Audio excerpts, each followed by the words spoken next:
Good morning. I want to call to order the Board of Supervisors meeting of November 15th, 2022. Roll call, please. Supervisor Christie. Here. Supervisor Grijalva. Here. Supervisor Hines. Here. Supervisor Scott. Here. Chair Bronson. Here. Let the record show Supervisor Hines is participating remotely. All board members are present. All right. Please rise for the Pledge of Allegiance to be offered today by Supervisor Christie. Please join me in saying the pledge to our flag. I pledge allegiance to the flag of the United States of America and to the republic for which it stands, one nation, under God, indivisible, with liberty and justice for all. Thank you, Supervisor Christie. And now we'll have the land acknowledgement statement. I believe that's remote, and it is offered today by Erika Tonorio, undergraduate senior at the University of Arizona, studio art illustration, Latin American studies, and American Indian studies. Let's proceed with the acknowledgement statement.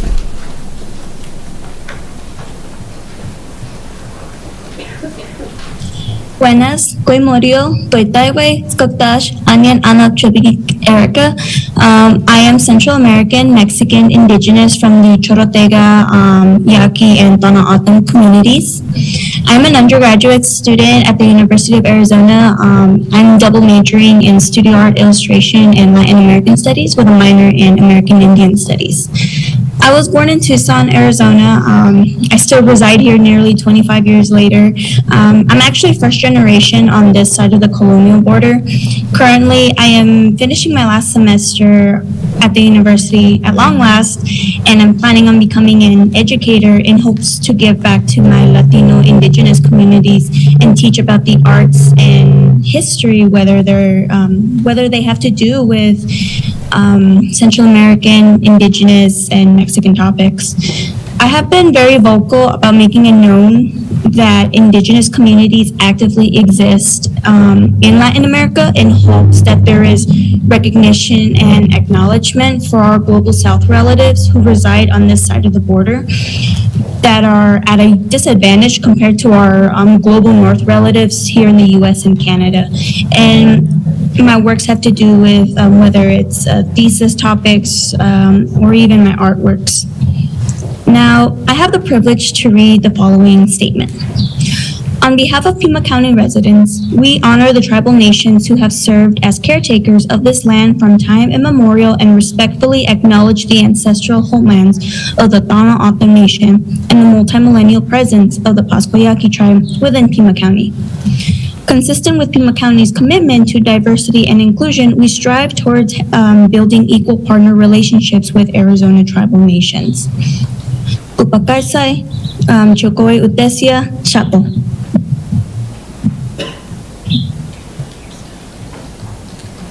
Thank you. We have several corrections, changes to the agenda. On the regular agenda, page 4, item 16, page 4, item 17, and page 4, item 18. Staff is requesting these items be continued to the Board of Supervisors meeting of December 20th, 2022. On the consent calendar, page 10, item 9, there's a correction to the funding source. It should read, the funding source should read, not general fund, but rather health fund. If there are no objections, the agenda is so amended. And now we actually have pause for pause in person today.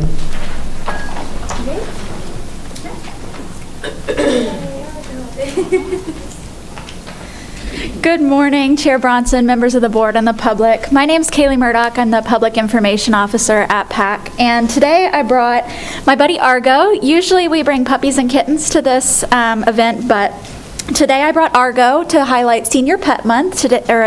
November is Adopt a Senior Pet Month. And this is Argo. He's 9 years old.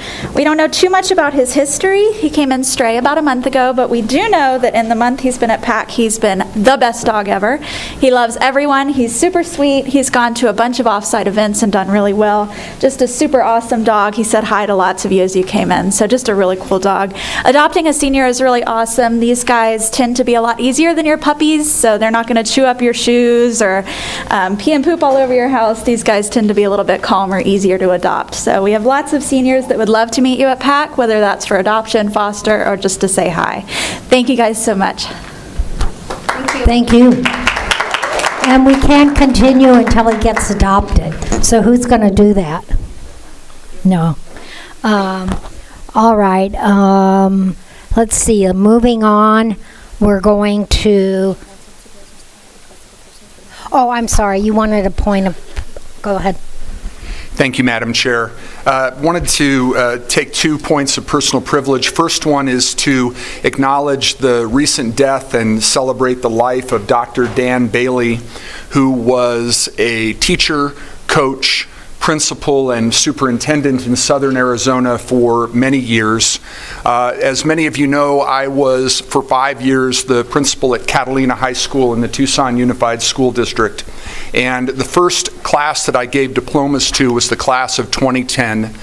Those students were freshmen in Dr. Bailey's last year as their principal, and many of them told me how much he had done to help ease the transition from middle to high school and make their freshman years a positive experience. So just wanted to acknowledge him and all of his service to our community over his life, and condolences to his family. Also wanted to thank Dan Sullivan and Andy Flagg and their team from the Community and Workforce Development Department. They joined with our office in sponsoring a job and resource fair at Coronado K-8 School up in the village of Catalina on November 5th. It was a very successful event. We had close to 100 people come in and take advantage of hearing more about all the county services and talking to the employers that were there. Also want to offer special thanks to our assessor, Suzanne Druby, who is a resident of Catalina. She was there with members of her staff as well. Thank you, Madam Chair. Thank you. Now we'll move on to item 5 on the agenda, which is a presentation from Federal Emergency Management, FEMA, Class 3 Plaque Award presentation. And I think Dr. Well, there are a number of people here. Why don't you all come up and introduce yourselves, and we're so glad you're here.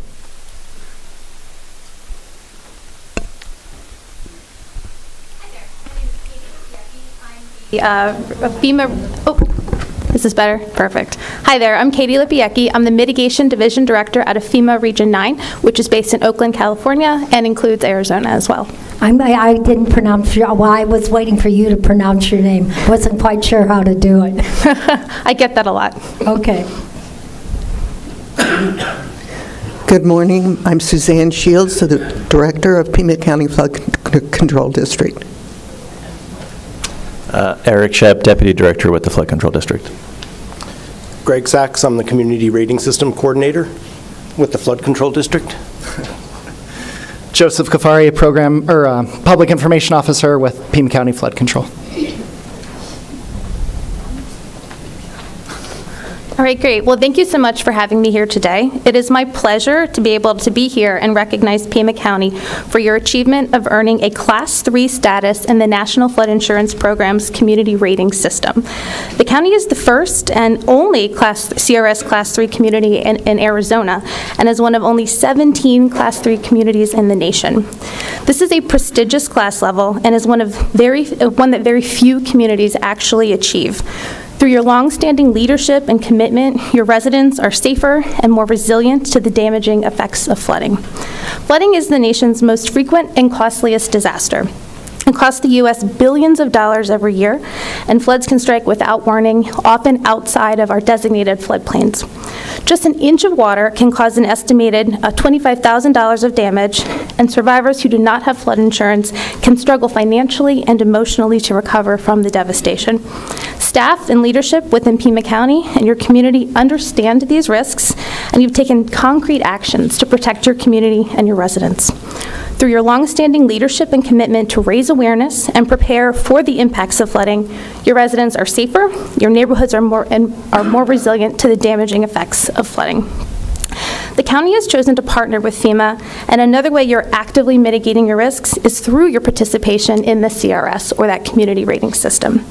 Established in 1990, the CRS program recognizes and encourages communities to implement ongoing flood reduction activities that exceed the minimum requirements of the National Flood Insurance Program, also called the NFIP.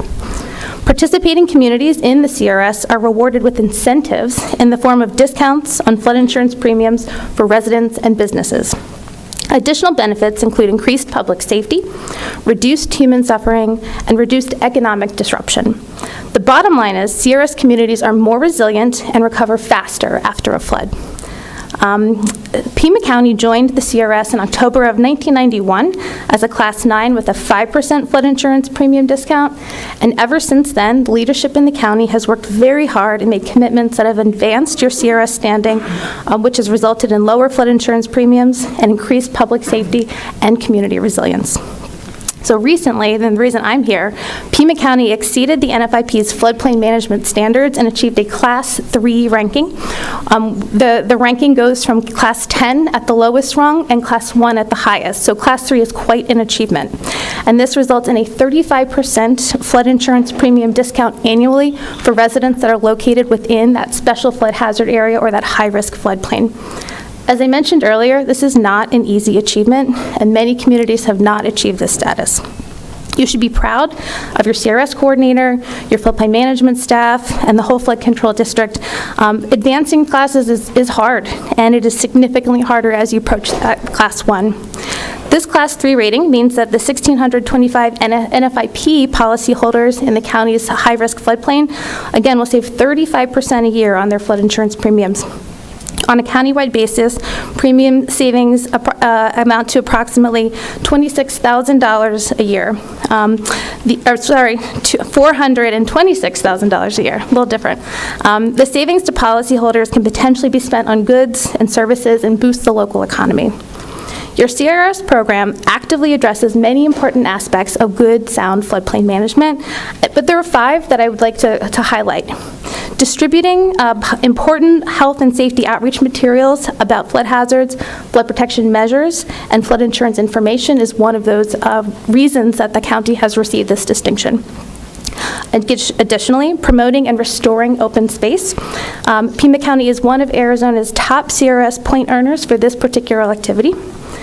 Preparing and keeping comprehensive flood hazard mitigation plans and activities that adopt, implement, and update their plans to protect the floodplain's natural hazards. 4 is acquiring and or relocating flood-prone buildings so that they're outside of the floodplain and less at risk. And then finally, activating countywide flood warning and response system to provide early warning systems, and have also developed a detailed flood response plan tied to where they think the flood levels will get. These are just a few of the policy and program management measures that you have taken, and we look forward to supporting you as the work continues. It's my pleasure to present the CRS Class 3 plaque to Pima County for its dedication to making the county a safer and more resilient place to live and work. Congratulations to the county's Board of Supervisors, the Flood Control District's Ms. Suzanne Shields, and your CRS coordinator, Dr. Greg Sachs, and really the entire team here for making the community safer. Again, congratulations on a job well done. I'd like to Thank you present this very plaque. much. Yep.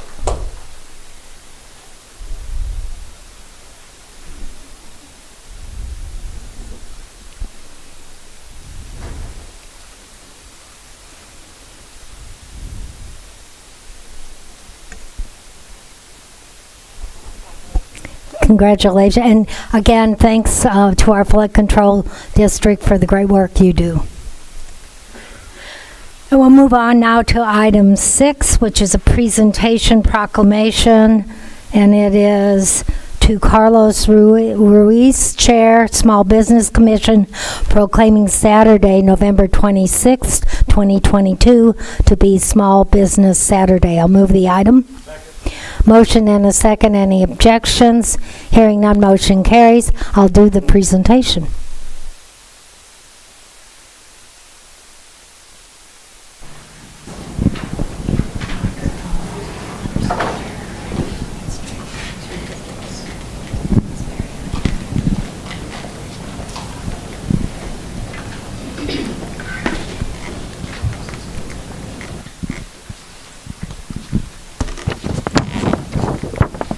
Come over here.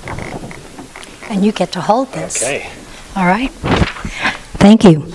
Whereas the government of Pima County celebrates our local small businesses and the contributions they make to our local economy and our community, and whereas according to the United States Small Business Administration, there are 32.5 million small businesses in the United States, representing 99.7% of firms with paid employees, 62% of net new jobs created since 1999, and employing 46.8% of workers in the private sector.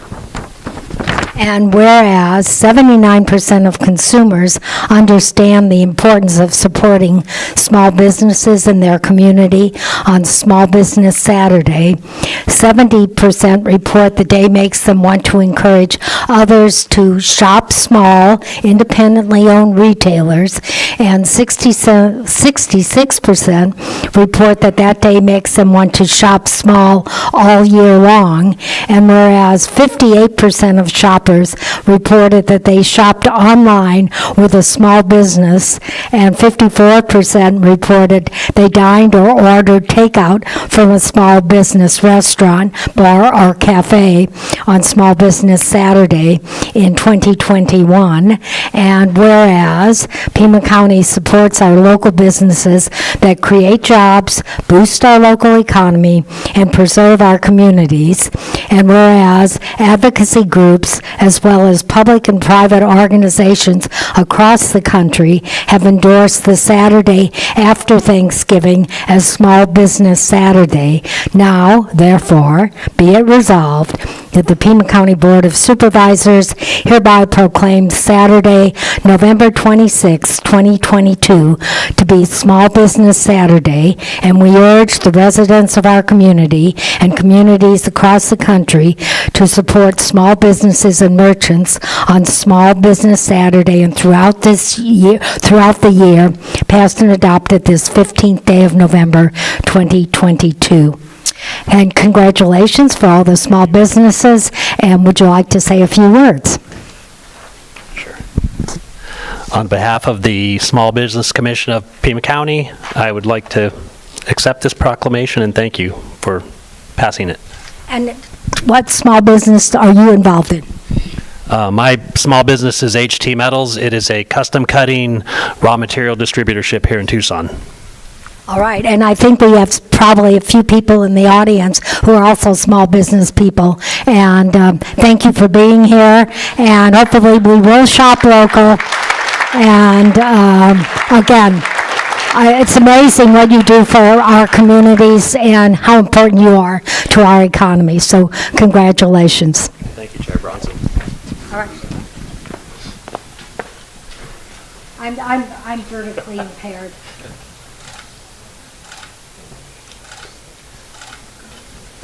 Thank you. Congratulations.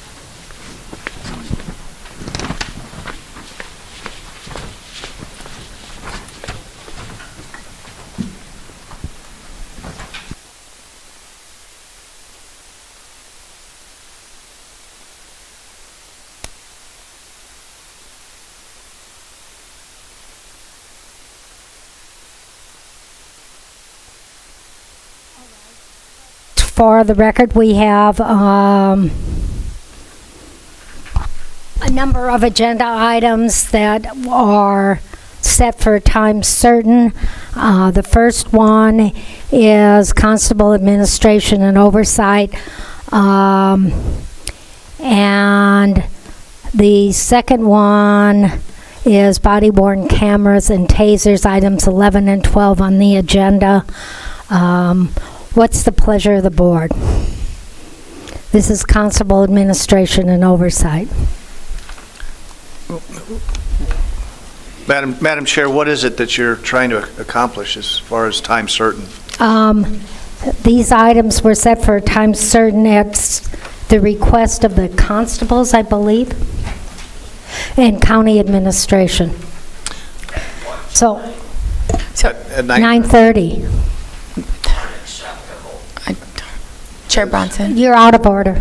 Yeah, I'd like to go ahead and move. We've been doing time certain, I think, pretty effectively, and we did, I believe, have one of the constables that was going to be trying to be available for questions.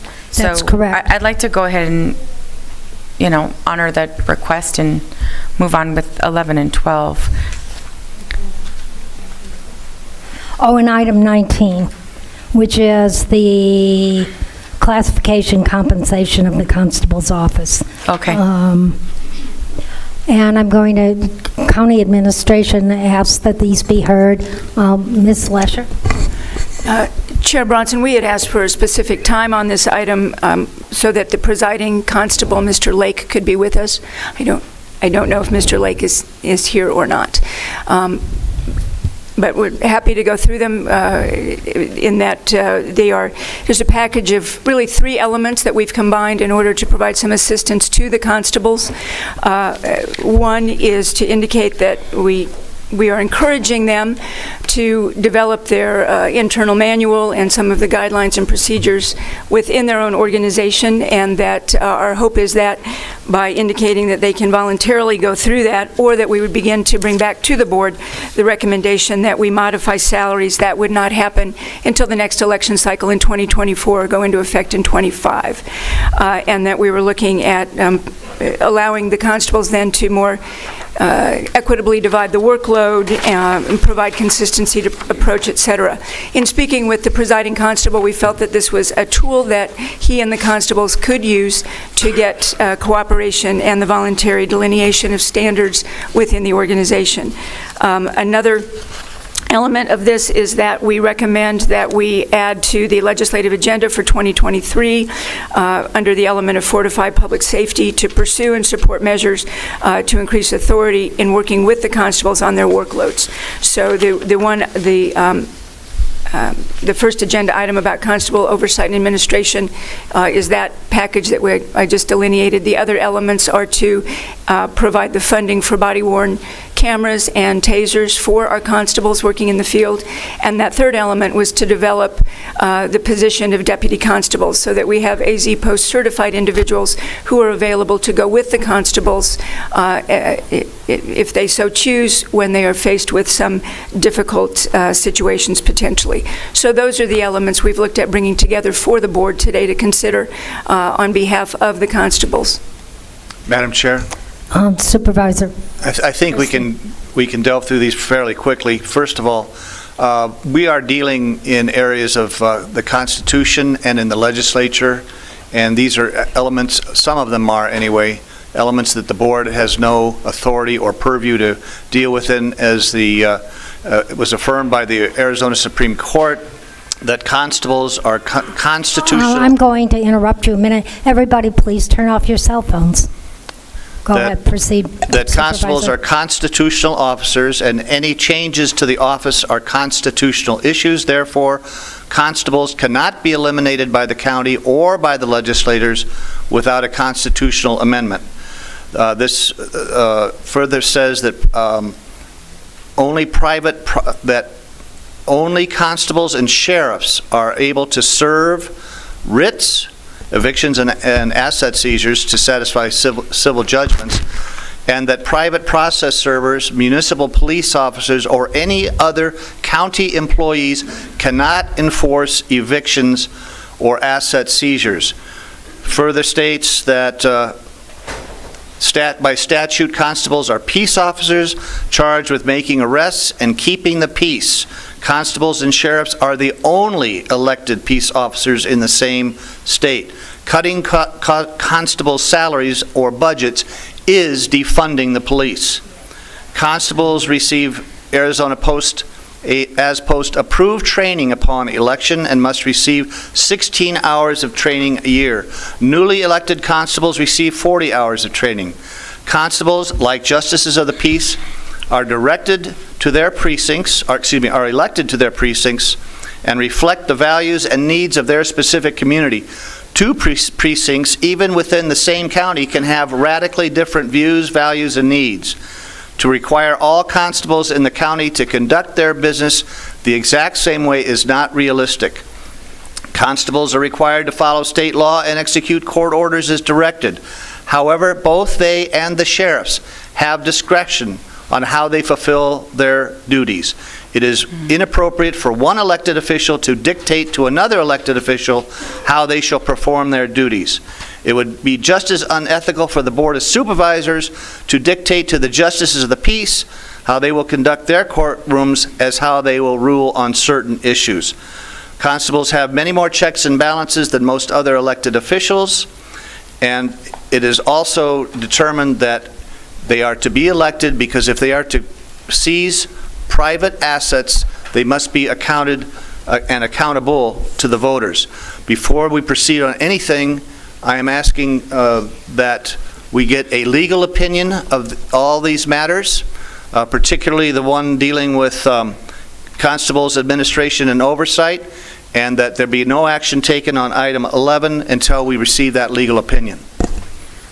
I actually concur with your statements, but I'm also concerned why we need 2 deputy constables.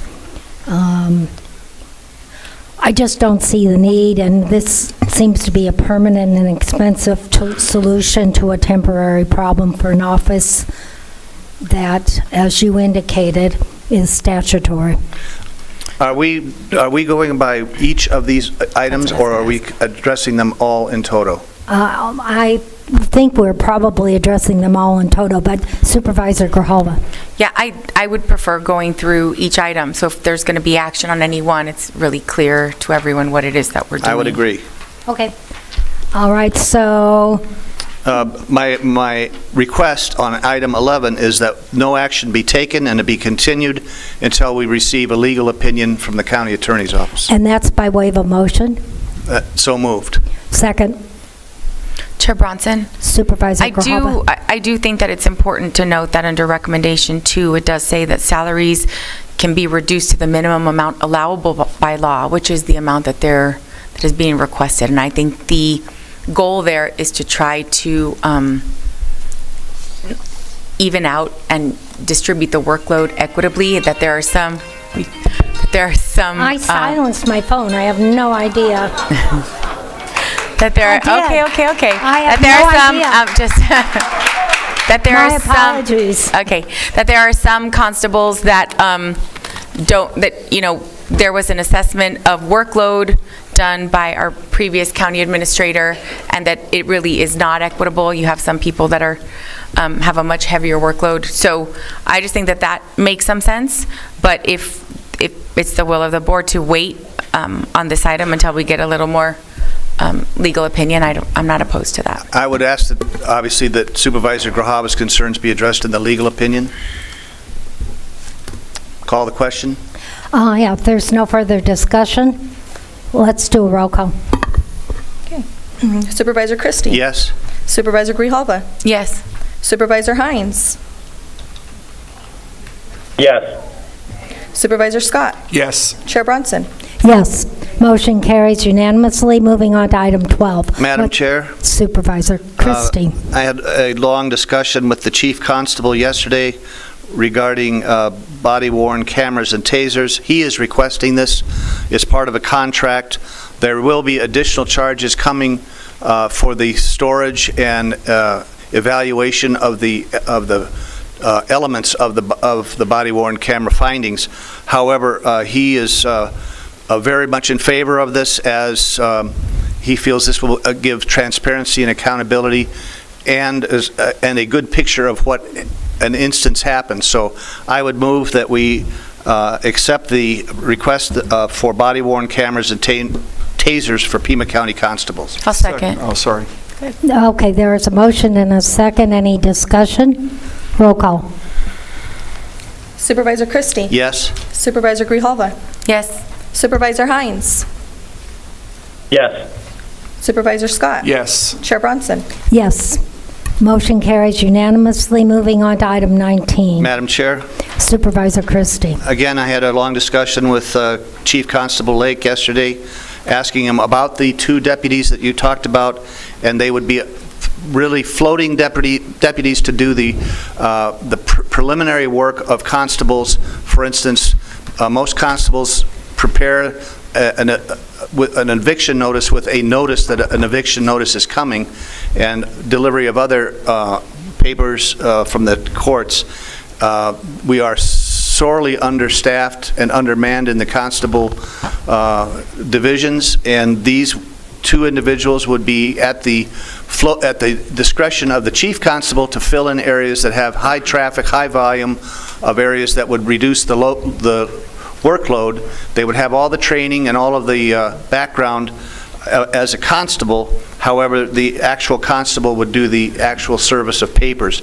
I wish he were here to talk more about it. Is he? I haven't seen him. But in any event, it is highly recommended by the chief constable that these 2 positions be established, and that he is a firm believer that it will reduce the workload, it will streamline the efforts, and it will account for a much more efficient method of delivery for the constables. So I would move that we would, I guess I already made the motion to do that. Okay, make the motion again, just for clarity. I would make the motion to accept the recommendation of the chief constable and accept the classification and compensation of the deputy constables as requested. Is there a second to the motion? I'll second it. There's a motion and a second. Supervisor Grijalva. Yeah, so I think that I would prefer we wait on this item. We have one of the JPs, that position is being filled in December. Another one is being filled in January. JP 5 was eliminated due to a 5-year trend of declining workloads in both the justice courts and the constable's office. And so I'd like to see, and we have on our agenda today to appoint another one. And we haven't received any additional updates as to how many papers are being filed in any one JP. So I'd like to see us get a little more information before we move into appointing 2 additional people. I've heard 2 or 3 different things as to what this position will be. One of them is an additional support and backup in case, there's a certain situation that there's a concern about. The other is that, they would help to distribute in different areas. And I also had an opportunity to talk to our chief constable, and I'm not in favor of moving forward with this item. All right, I actually share your opinion there. Any other discussion? Madam Chair, could I then make an amendment to my motion that we continue this item for the position of new deputy constables until and when the chief constable can be here present in person? So your motion, you're going to withdraw your original motion? Withdraw my original motion. And you're making, what's your new motion? To continue this until the chief constable can be present to explain the necessity of the... So for our next meeting, perhaps? That would be the best. Does a seconder concur? Yes, ma'am. Okay, there's a motion to continue until what date? The 6th, December 6th? December Chair 6th? Bronson, December 6th. Okay, we're going to... As long as the chief constable can be here. The motion is to continue until December 6th. Is there any objection? Hearing none, motion carries. Chair Bronson? Yes. When the chief constable comes back, I really would like to also get an idea as to, my understanding is the constable position is not always a full-time position, that you have, there's some time during the day that's really busy and others not. And so considering the fact that, our constables right now are earning $67,000 a year. These positions would range between $52,000 and $107,000 with benefits. I just want to make sure that the workload is consistently there to justify that expense. I concur. Thanks. All right, the motion was to continue. If there are no objections, we'll do that. And now we have a time certain of 10 o'clock for another item. Right now, we'll move to call to the public briefly, but then we will, again, at 10 o'clock, go to the item for a time certain. And we're going at call to the public, and as a reminder, individuals wishing to participate telephonically must contact the clerk's office by the deadline date listed on the agenda. Each speaker will need to complete a speaker card and be limited to 3 minutes. When you are called to speak, step forward to the podium, state your name for the record, direct comments to the board. Speakers should adhere to the rules of civility and refrain from impertinent or slanderous remarks. As chair, I reserve the right to have attendees to this meeting removed. Attendees are advised that the board strongly adhere to the rules of civility and decorum. Outbursts and breaches of peace, boisterous conduct, or other unlawful interference will result in attendees being given a warning, and if not heeded, will result in them being asked to leave the meeting room. And with that, we will... Madam Chair, did you include that the board may not respond to any comments and not to interrupt speakers? Thank you. Yes, and when the board members cannot respond, this is called to the public. Board members cannot respond to you at call to the public. They can, at the end of call to the public, depending on the issue, they may be able to respond, but when you are speaking, board members, our board, should not interrupt the speaker. And with that, we have, I think, just one speaker that's joining us telephonically. Dr. Filippo, are you with us? Yes, I am. Can you hear me? We can. Hello? You can hear me? Okay. Yes. Thank you. Good morning, Chair Bronson and Supervisors. My name is Dr. Joanne DeFilippo. I am a Pima County taxpayer and reside in District 3. Today is an especially important board meeting. Your constituents are here today to plead their cases and to seek not only your support, but consensus on how to problem solve these issues with effective, workable solutions. Today I will address 2 agenda items. The first is addendum item number 4, the Tucson Crime-Free Coalition. We see in today's audience individuals in black shirts who are representatives of the Tucson Crime-Free Coalition. Many of these individuals are taxpayers and business owners who came today to plead their case in asking you to support the development of a regional plan to reduce crime on the streets of our community. Do you not realize the devastation and destruction these individuals face every day at their place of business and homes? A cost that can be traced back to a breakdown in ineffective and problematic policies advanced by your offices. I've heard rumblings that some of you are upset about this item being placed on today's agenda. As you are aware, last Friday I filed a public records request and sent copies of this request to each of you. I want to know which of you supervisors objected to hearing your constituents come forth today. The responses I received to this request will be reported publicly. You cannot hide your true feelings from your constituents. You will be exposed, and these actions will follow you to the election polls in November 2024.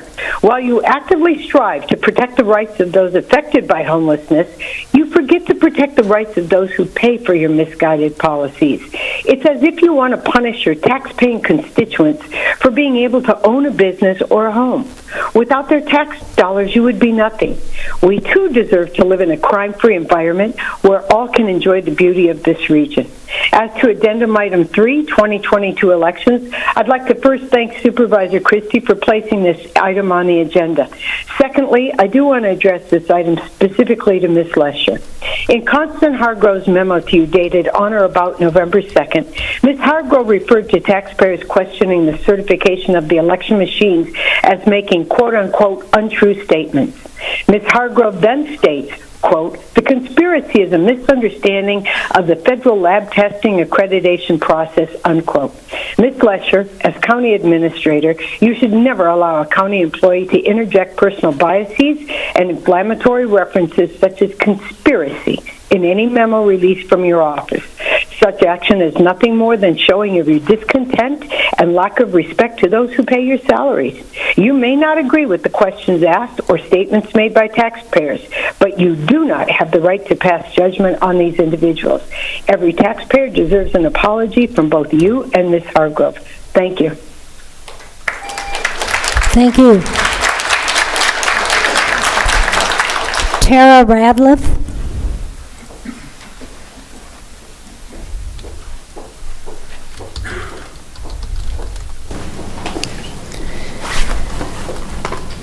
Good morning. My name is Tara Radliff. First, I would like to state that I support the Tucson Crime-Free Coalition. Second, I understand that the issue regarding voting equipment not being legally certified is an uncomfortable one. It means that every one of you and every elected official in Arizona since the 2018 elections are unlawfully occupying their positions. This is a huge problem and has even bigger repercussions. Whether you believe this is an issue or not is of no consequence. It is the truth and fact and supported by state law, and you have already been informed of your nonfeasance regarding this matter. During the October 4th board meeting, the elections director stated that she was not prepared to address the issue of machine accreditation and certification. However, in her next breath, she lied to you and stated, quote, "I know that the voting equipment is certified," unquote. No one questioned her further on the subject or asked her to produce machine certification for verification.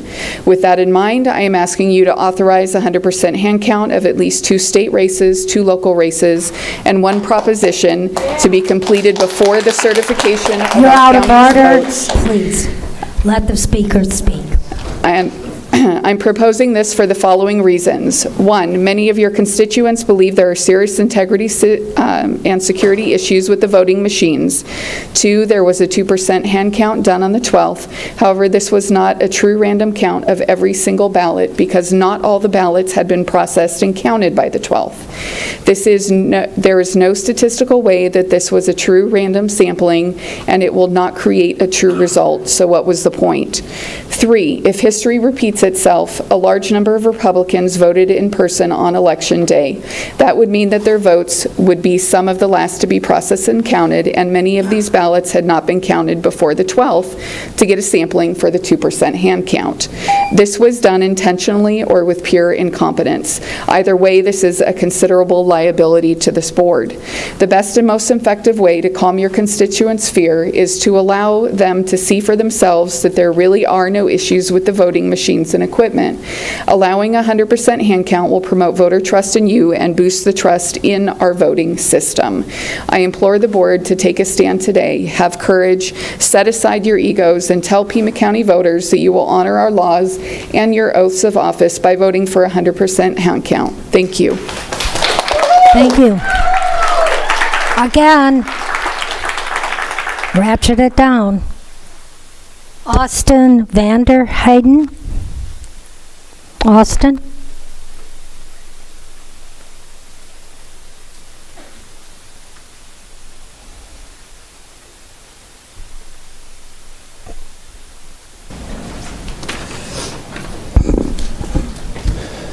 Good.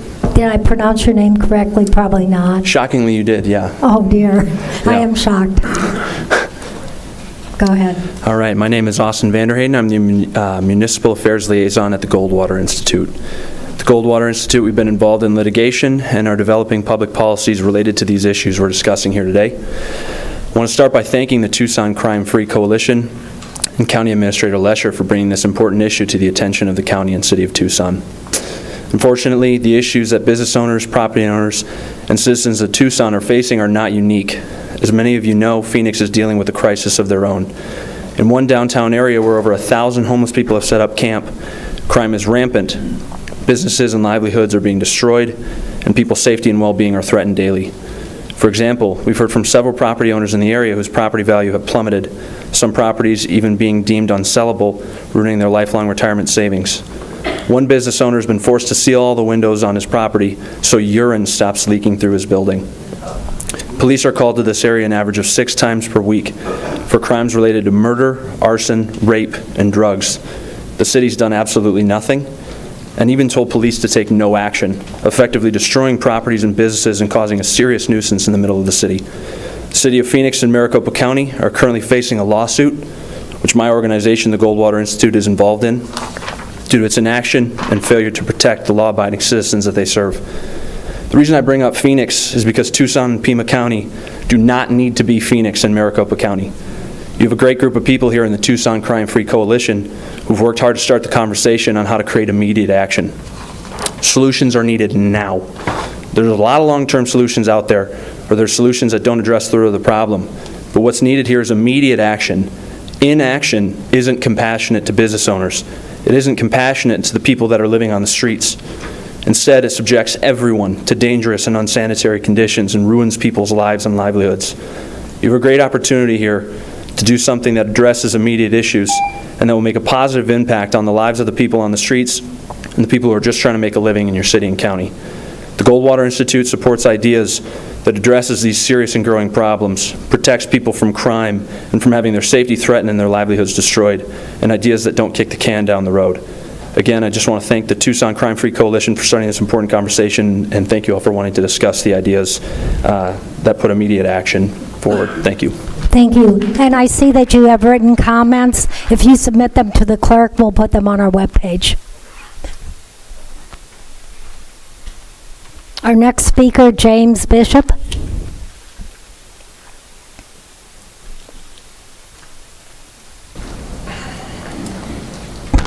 Good morning, Chair Bronson, Supervisors. I appreciate the opportunity to be here. My name is Jim Bishop. I am owner of SJI Financial Services. I'm a lifelong resident of Tucson, born and raised here. I have an office on East Broadway, another office up by Foothills Mall. I'm in support of the Tucson Crime-Free Coalition's efforts.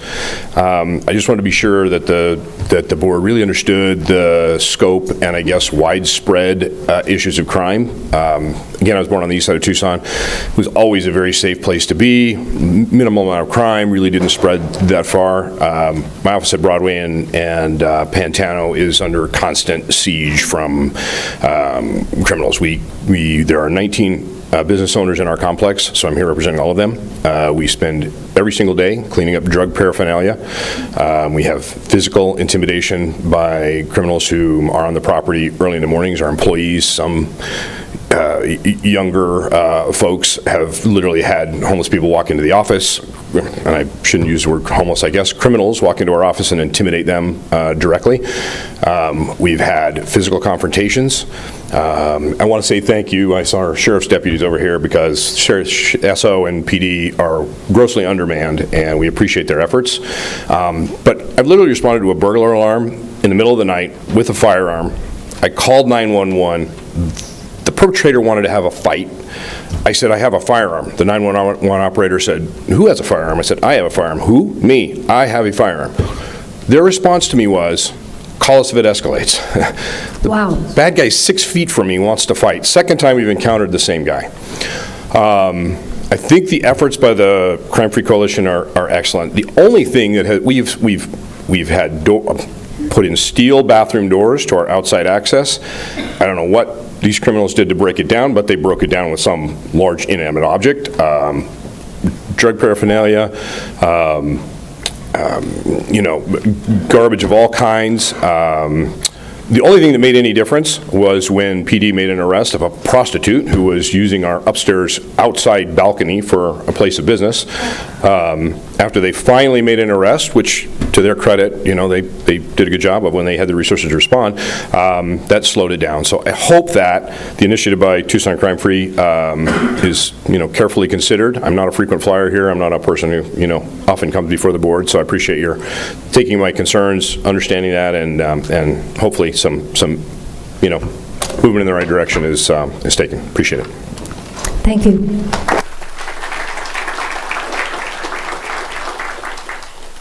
Our next speaker is Josh Jacobson.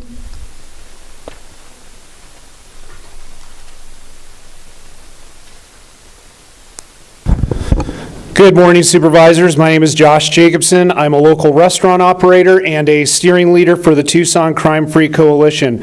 We are here to speak about addendum item number 4. Since you all know my position, I'm going to be brief. I want to thank you for your attention to this matter and specifically thank Chair Bronson, Supervisor Christie, and County Administrator Lesher for your leadership on this project. I also want to thank all of our coalition members that have submitted comments and are in the audience today. Today, you are being heard. Crime is clearly the #1 issue our community is facing. We hope that the mayor and council are also listening to today's comments because we will be having our next conversation with them. We must have a regional approach with cooperation between all entities. Over the last several weeks, and with the help of many different parties, we have identified some of the barriers to solving the crime issues we are all experiencing. One, we continually hear that pretrial services is one of the largest barriers to enforcement, so the question is, what can this Board of Supervisors do to help alleviate that barrier?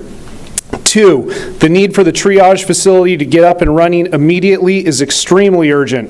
We are hearing from people in our community that are experiencing the lawlessness get worse on our streets by the day. We need your immediate actions on these issues. If we want people in our community to survive this fentanyl and crime epidemic, we must stop enabling and enforce our laws. The message must be clear. This way of living in our community will not be tolerated any longer. Our community deserves better. Lives and livelihoods are depending on all of you. Thank you. Thank you. We're now at 10 o'clock. This was an issue with Pasquayaki. Are they available? Have they arrived? All right. Well, let's move then to the next speaker. Madam Chair. If Supervisor. the representatives from the Pasquayaki tribe are not here by the time that we are concluded with call to the audience, I'd like to request, given the number of people who are here, to hear us discuss addendum item 4, that we consider addendum item 4 after call to the audience is concluded. Actually, I was doing that. Oh, good. All right. Thank you. It seems timely. Thank you, Madam Chair. All right, and moving on then, our next speaker, Tracy Tolan.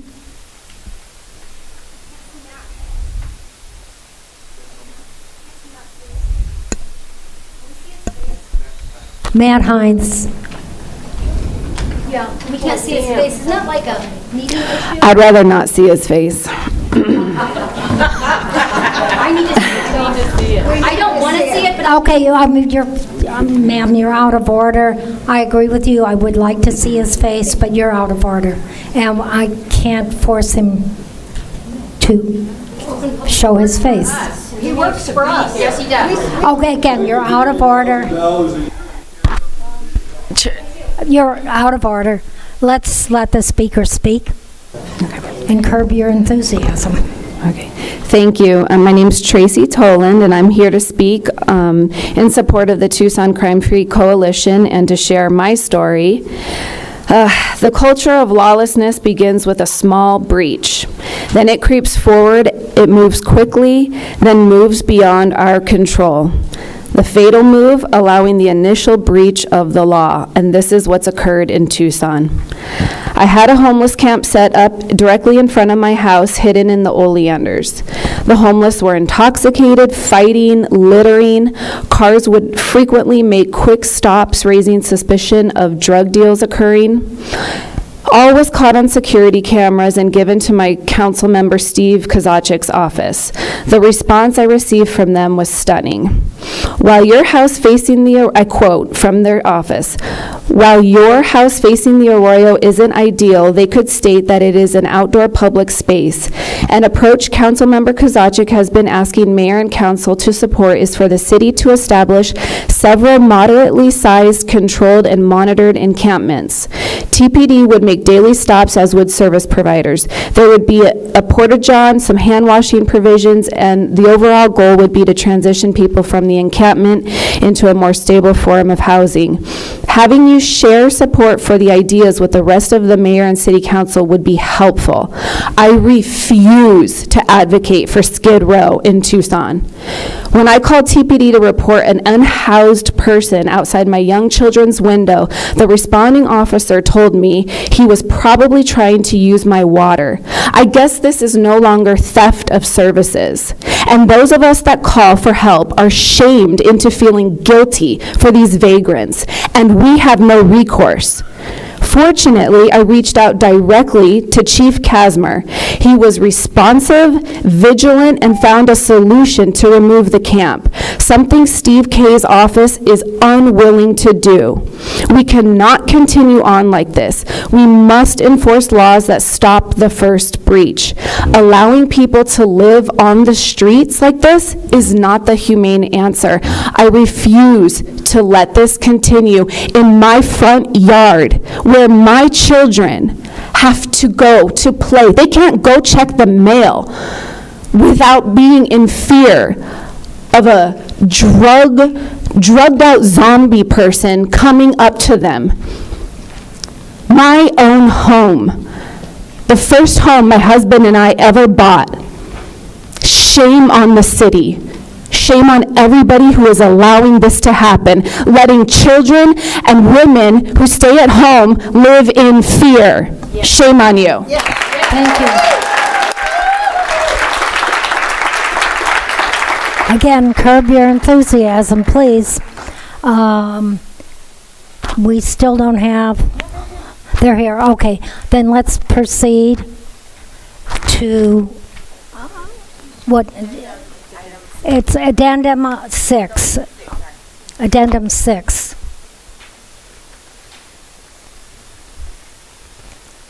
I'll move, let's see, this is time certain. It's Pasquayaki, Tribe of Arizona. It's an IGA. I'll move the item. Second. Motion and a second. Any objection? Hearing none, motion carries. Welcome, and I know you want to say a few words. It's been a while, I haven't seen you. Good to see you. Good morning, Chair, Supervisors Grijalva, Hines, Scott, Clerk of the Board Manriquez, Supervisor Christie, and County Administrator Lesher. Thank you for having us here this morning, and I thank the community for pausing, call to the audience for a moment so that we can deliver something very important in Pima County. I am extremely humbled in this moment to be standing on Indigenous land and having this opportunity to offer, to do more, and to do better, in particular to Pasquayaki victims who find themselves involved in the criminal justice system. By brief explanation, you've already received a wonderful memo on this from Attorney General Urbina.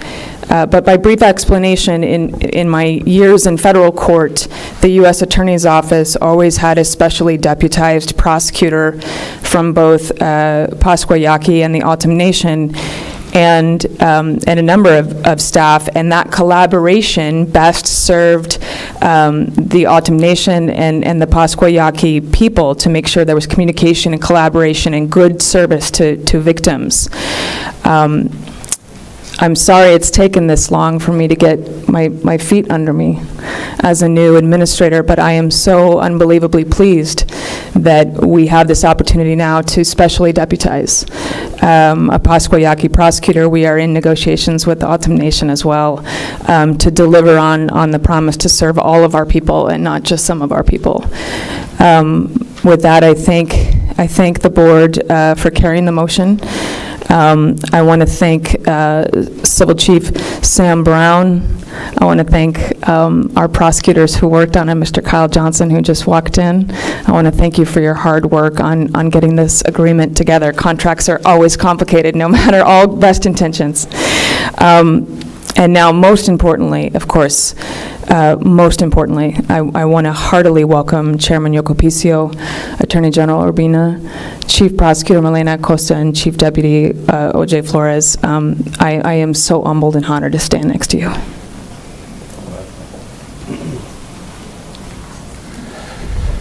Thank you. Thank you, Board, for your consideration, for your work, and for bringing this item forward. This is important for us. It's going to help us work with the county attorney going forward. The memo explains the issue brought about by the Supreme Court Castro Huerta case, where now 3 jurisdictions have jurisdiction over crimes committed by non-Indians against tribal members. We've been handling those matters for a number of years now under VAWA 2013 and VAWA 2022. This agreement will give us the ability to have one of the special deputy county attorneys that are going to be appointed by the county attorney bringing these cases to the county if it's not actually filed in tribal court or federal court. And there's a couple reasons why that might happen. A defendant might be a person who has county warrants, or they might live in the state. These issues are complicated. They come up fairly often when people move back and forth from tribal reservations to the county proper. And so in our prosecution of non-Indian DV offenders, we've had over close to 115 cases in the past few years that arise on the reservation. This agreement will give us the ability to look at these cases and decide where they belong, tribal court, federal court, or state court. I want to thank the county attorney for reaching out to us when the Supreme Court case hit. We were able to meet with her. She came onto the reservation to talk to tribal leadership about how we can come up with an agreement to address this matter. And so now we're here in front of the county board asking for your consideration going forward. We have, I think all of us here, minus the chairman, have worked either in some capacity in the county attorney's office. I've been the chief prosecutor for my tribe, along with Ms. Acosta and Mr. Flores. So the folks that will be bringing these cases are people that have already worked for the county attorney and are bar attorneys from Arizona who have worked and handled these matters in county court prior to this agreement. So thank you for what you do. Thank you for your consideration. I think this will be a model program for Indian country across the nation. We were just recently featured in the Washington Post for a collaboration that we have with the juvenile court for Indian child welfare cases. So we hope that this program, this model, will develop into something that's highlighted across the country. Thank you. Thank you. Chairman? Dios Ingeniero, good morning, buenos dias. It's truly an honor to be here today, this morning with you, asking for your support. The support that you're going to give is both ways. It helps the jurisdiction of the whole county, the state, and everybody else. For us, I think it's an amazing, amazing time and a good relationship where some of us have existed here for hundreds and thousands of years. Otam, Yaqui, Apache, Zuni, Hopi, all in these valleys here. And it's wonderful when you start thinking about a partnership between the county and the Basco-Yaqui tribe. We wish the Tohono O'odham Nation also successes, because it's only going to help how we deal with those situations. So on behalf of all our people and all our tribal members throughout the state, actually we have a Yaqui living in every state of the United States. So we're going to deal with it one way or another. So thank you. May the Lord bless you. I know it's a complicated world sometimes, but together we can achieve more things than separated and apart. So Tuilos Emchocutesia. Gracias, que Dios los bendiga, que el Santo Señor, la Virgen María, Señor, que de la guardia los cuide y le ayude a la gente que le está pidiendo el apoyo y la ayuda. Muchísimas gracias. Thank you, thank you, thank you. Thank you. Any other speakers? No, thank you all for coming. And, I'm sorry. We did vote, that's my understanding, yes. When did we vote in favor? Just before they began speaking. I asked if there were any objections, and there weren't. Is there a possibility of changing my lack of objection at this point? Or let me just ask some questions. It would be a done deal anyway, I understand that, but I would like the opportunity to ask some questions. Proceed. I'm somewhat troubled by this whole issue because I've always been under the impression, out of deep respect, that the nations were sovereign. And why are we hiring a relationship or starting a relationship with the county attorney's office who has no real connection to a sovereign nation? And also, the nation has its own judicial system, yet we're extending the county attorney's jurisdiction or connection into that jurisdiction judicial system. It seems that the separation of what the county has and what the nation owns is being put into a jeopardizing situation. Secondly, are we creating a new job classification here? Well, it has absolutely no involvement with a budgeting impact. We're creating a new job, and if you go into the background in this particular item, it says nothing about the cost except under financing. This agreement is neither a fiscal nor a funds obligation document. All terms related to funding and to any exchange of monies between the parties with respect to each party's provision of services under this agreement will be negotiated and entered into by separate agreement. We haven't seen any separate agreement. So what you're asking us is to approve this new position that is I think a dysfunctional relationship between the county attorney and the sovereignty of the nations. And yet we're creating a new position to do so, and in the background it says we'll worry about the costs later. Don't look at the costs, don't think about the costs, look at this position we're creating, and someday we'll get together and down the road we'll have costs developed here, and we'll let you know what the costs are. Very troubling. I can answer those questions, Supervisor Christie. Thank you. In terms of jurisdiction, it's separated. It is complicated.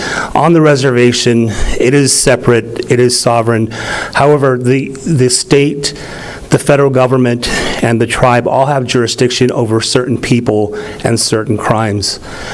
Currently and historically, there have always been crimes that are committed that find its way to county court. Those are crimes that are committed by non-Indian offenders on the reservation. It could be a casino-related theft. It could be criminal traffic. These are cases that our law enforcement officers arrest on and bring to justice and superior court. So those cases have always flowed off the reservation. The Supreme Court recently ruled that states also now have jurisdiction over crimes involving non-Indians and tribal victims. So this has opened up a new category. These cases will be brought and assessed through this program, either to flow into the state court, the federal court, or the tribal court. So it's a way for us to manage what the Supreme Court has brought across Indian country. But it doesn't change It doesn't change what the jurisdiction has been historically and how that jurisdiction has been handled. It's not something that's commonly known to the average person in Pima County or the state of Arizona, but that's the way it's kind of been for decades, years. Hopefully, that'll change in the future. Maybe Congress addresses it with the legislative fix, but ultimately, tribes across the nation will be looking to enter into similar agreements with counties here in Arizona and across the country. In terms of a cost, there won't be any cost associated with this program.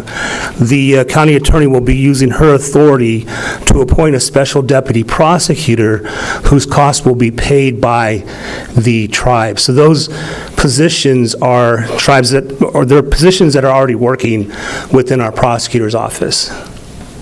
So there won't be any new costs or any costs associated with the appointment of a special deputy county attorney.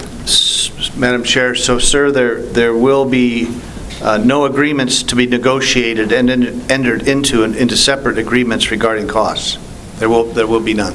No, sir. The agreement is what you have in front of you. So the IGA covers the cost, and the IGA term indicates that both parties will cover their own costs. So no additional cost to the county, no additional cost to the tribe for actually entering into this agreement to address these violent crime cases. And you feel no infringement on the sovereignty of the nations by having a representative from the Pima County Attorney's Office serving in the capacity that you're presenting here? I don't agree with the Supreme Court case, and there's probably arguments for and against their holding, specifically as to the tribe. So there's certainly concern about the holding of the case, but I don't believe it affects our sovereignty going forward. No, sir. Thank you, Madam Chair. Thank you. Madam Chair. Supervisor. Thank you. I wanted to direct this question either to Mr. Urbina or Ms. Conover, whoever wants to field it. You mentioned, Mr. Urbina, in your remarks that you disagree with the Supreme Court ruling. Indeed, the Supreme Court ruling is the impetus, I gather, for this arrangement. You also said there might be a legislative fix to the ruling. Could either of you flesh out what that legislative fix might entail? So it could be a legislative fix by Congress in the future. There's already drafts that are out there.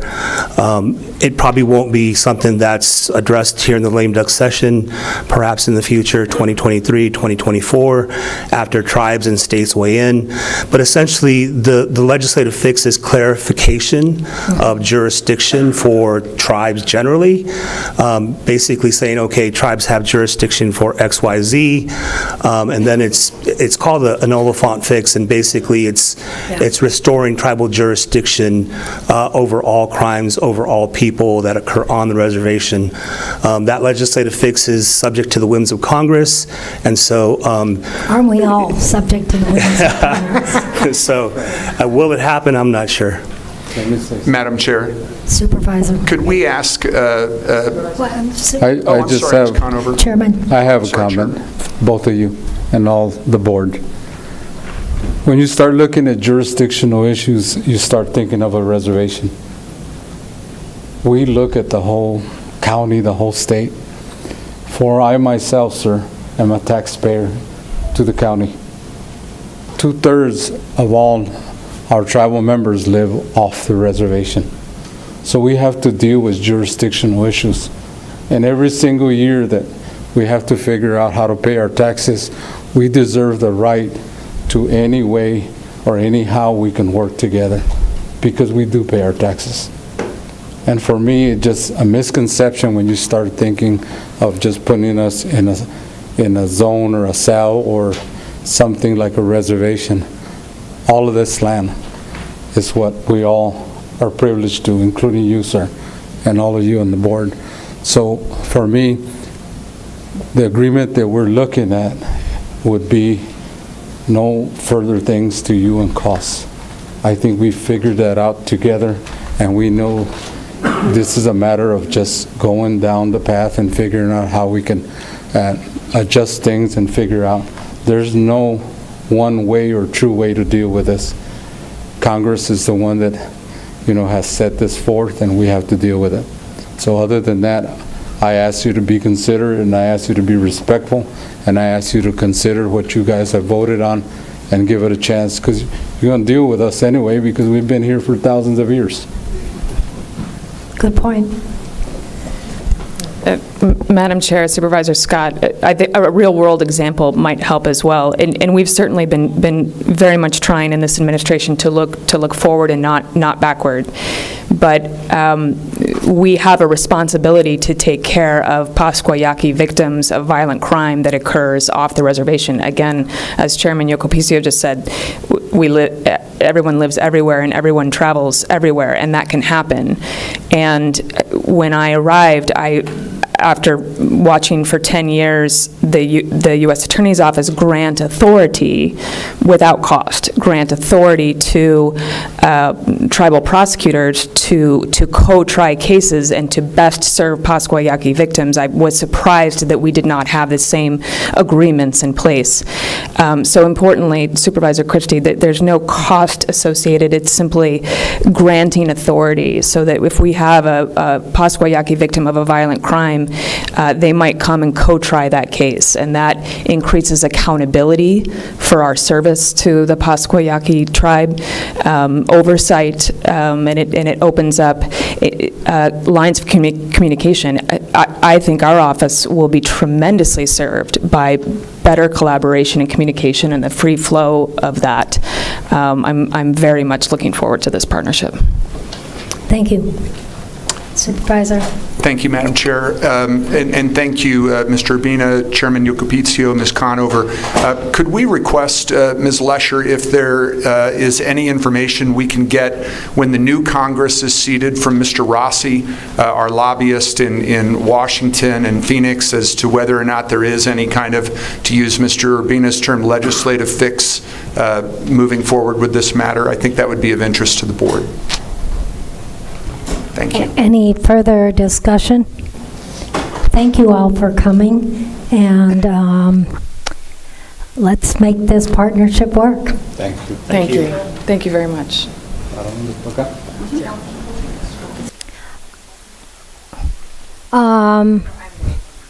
All right. We'll take about a 5-minute break, then we'll go back to call to the public.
from the break. We'll continue with call to the public. If we get everybody seated.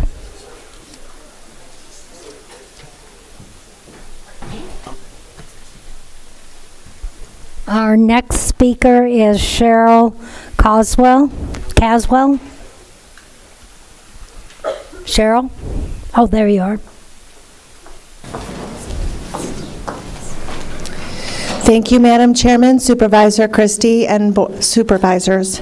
I am Cheryl Caswell. I am the third Vice Chair of the Pima County Republican Party. One of my main duties is voter registration, and one of my passions is elections. I've educated voters. I am a vote center inspector, and I want to inform Pima County residents that to empower their vote, they should remove themselves from the early voting list.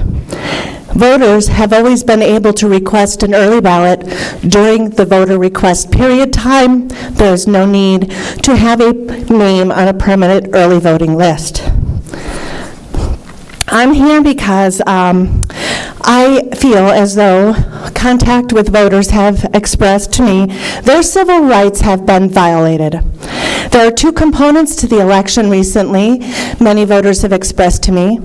One is in certified and uncredited machines, but they are prone to malfunction and operator error. But two is ballots here, ballots there, ballots everywhere. No excuse mail-in ballot absentee elections need to cease. As the third vice chair, I'm very in touch with the voters in the Pima County communities. Voters of all parties express distrust, frustration, feel demoralized, and disenfranchised. We, the people, have entrusted you with our sacred vote. You all have a duty to investigate the 2022 election and act due to the irregularities. Do not certify the cast vote report without doing your due diligence. One day, one vote with voter ID and no excuse mail-in balloting. Americans, Arizonans, Pima County residents deserve better from their elected officers, and they deserve excellence in elections for our posterity for the future to come. I would also like to thank Tucson Crime Free. I have 3 U of A freshmen who are often afraid of vagrants on campus and the crime around campus. Every day I pray that they come home safely as they've had to change their plans and remain home due to COVID mitigation all over this country. It is we the people that have entrusted you with our sacred vote and with our safety. It's your duty to act. Thank you.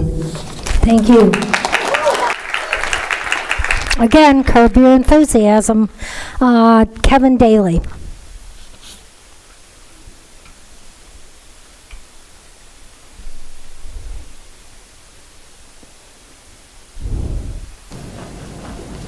Good morning. Good morning. My name is Kevin Daly. Good morning, Supervisors. Thank you, Chair Bronson and Supervisor Christie, for leading us here today. It's taken 13 weeks organizing the grassroots Tucson Crime-Free Coalition. You see here today in black to get your full attention and to recognize the #1 problem in Pima County and the city of Tucson. It's crime. The citizens and the citizen business owners have been telling you that our county and our city is under siege by violence, theft, and rampant human tragedy fueled by unchecked fentanyl addiction and abuse. It's time to do what we elected you to do, and that's lead. We are constantly asked, what are our solutions? We've worked as volunteers for hundreds of hours with your staff, collaboratively, to highlight the failures of pretrial services and the need to fix this failed department, causing our TPD officers to waste up to 3 hours of booking only to see perpetrators let out the back door. We have told you that crime-causing addicts need to be offered door A, treatment, Or door B, treatment in jail? This will save their lives because they are dying on our streets and under our cars. Think about that for a moment. It's happening. Our job is to tell you we are having a problem. It's your job to find and implement solutions with the immense staff and resources the citizens fund and make available to you. Today is the day we find out if you are ready to do the job you were elected. We await your response. Thank you, Mr. Daly. Our next speaker, Grant Kruger, I think. Am I pronouncing that correctly? Grant? Oh, okay. Anastasia Sasakis. Anastasia, there you are.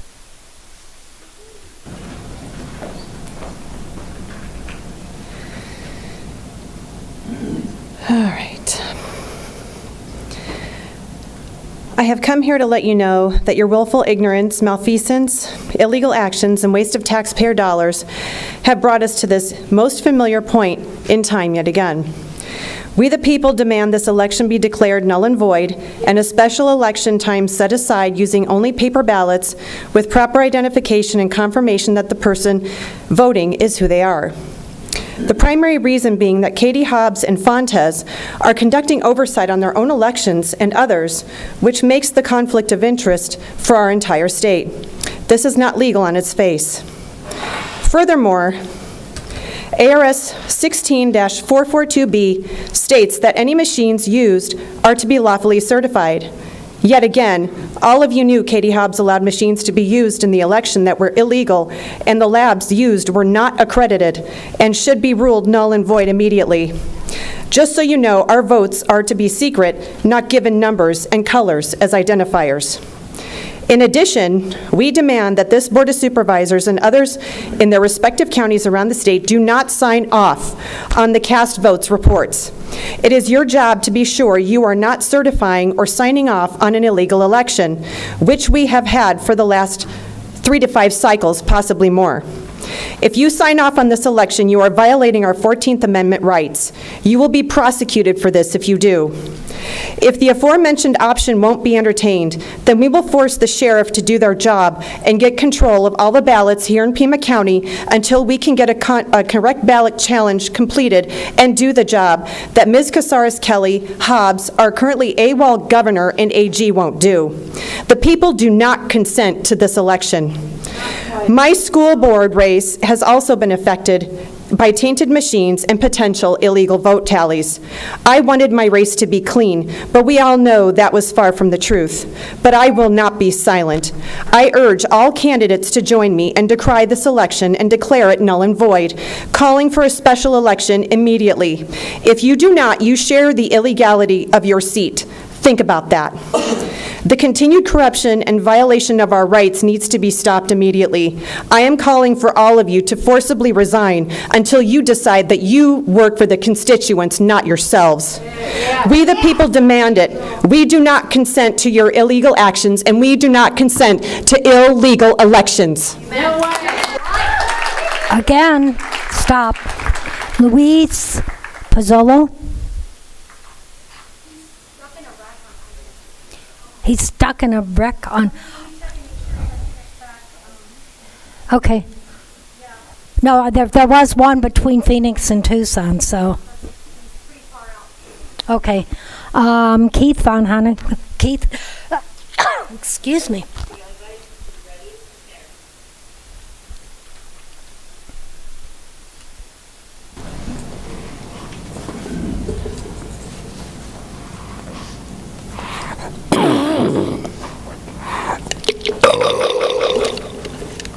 My name is Keith Van Heineken. Good morning, Pima County. I guess I'm Roy Orbison and Johnny Cash's kid today.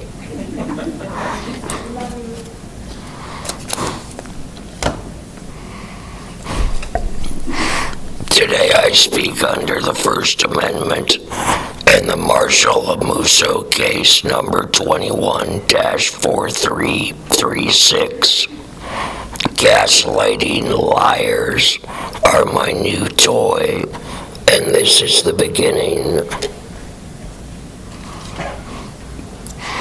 Notice, as usual, we have no media covering the disdain for Democrat politicians who got us here today.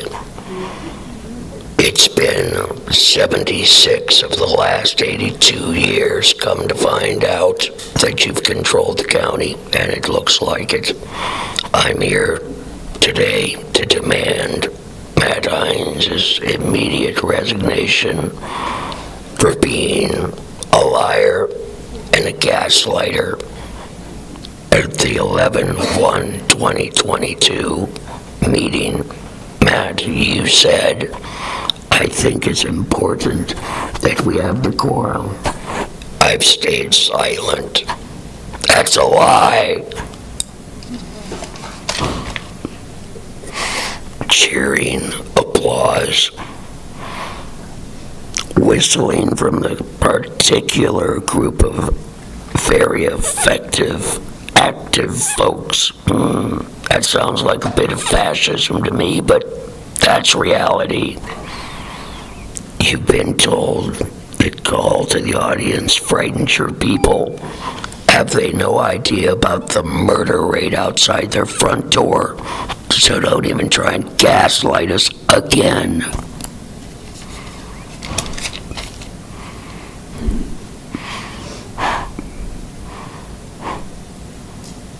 It is not about him, he says, referring to, I assume, myself. That's a lie. And then you said people who say racist or bigoted things frighten people. Well, you need to prove that one right now. Who, what, when, where? Come on, punk. And yeah, I use that phrase. You see, with profanity and intimidation, this would last for days and days. Goodbye. Lou Hart, Lou Hart.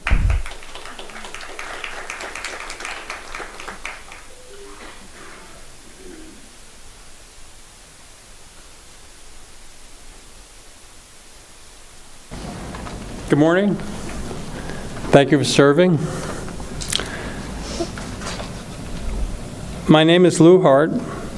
I have a business on Fort Lowell between Oracle and Stone, which is ground zero. I've been there since 1985. I've seen a lot. It's gotten bad over the years. I thought the only way I could survive staying in business there is just to buy more barbed wire and just keep reinforcing my building to stay in business. I figured that was my only alternative. District 3 had a couple of neighborhood meetings in the area over at Amphi School. First meeting, we had city officials, Tucson police, residents, and business owners. Now my hero, Chief Dennison from the Tucson Police Department, he took a leadership role in bringing the Tucson Police Department and city officials and the public together. He just got them all together on the same page. Within days, they fenced off and gated both ends of the alley behind my business, which eliminated all of my crime issues. This happened in a couple of days. I had worked with the city for, I can't tell you how many years, but Chief Dennison made it all happen within a couple of days. So with communication, things can get done. I want to thank the city of Tucson and the Tucson Police Department for doing that for me. It changed my life. It was a true game changer. The reason I joined the Crime-Free Coalition was I wanted other business members to know that my experience with the police department and the city of Tucson was positive, and things can happen when you have communication. I think we've lost that. I think that's one of our biggest problems. We've lost the communication. I feel the future can be if, and this is just a suggestion, that we did an anonymous survey between the elected officials and had the coalition put down the top 10 crimes that we're dealing with in our businesses and anonymously say, ask the politicians, determine each one of these crimes should be prosecuted or not, a yes or a no, anonymously, so you wouldn't be on the line for it. And then this way the coalition has an idea where they can go in the future to deal with different situations we have. Right now, everybody's on a different page. But if we can get on the same page, we can get things done. I can see I'm running out of time. Well, thank you very much for your time and letting me speak. Thank you. Alex, and I'm sorry, I can't read your last name. I think it begins with a P.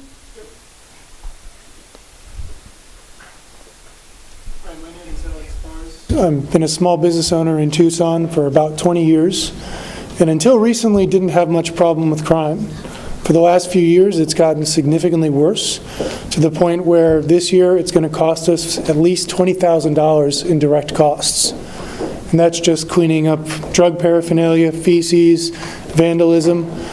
I don't know what the solution is, but the people we're dealing with act more like animals. There's no, doesn't seem to be a motive behind what they do. They break in, they break things, they steal laptops, and then tear them in half and leave them there. So they're not out for money. They just write poetry on the walls. We have people cleaning up graffiti twice, 3 times a week. We have the people that we hire to clean things up threatened at knife points by the people who are perpetrating these crimes. You call TPD, they show up 4 hours later. So I don't know what the solution is, but I know the problem is bad, and it's scaring away our customers. It's making our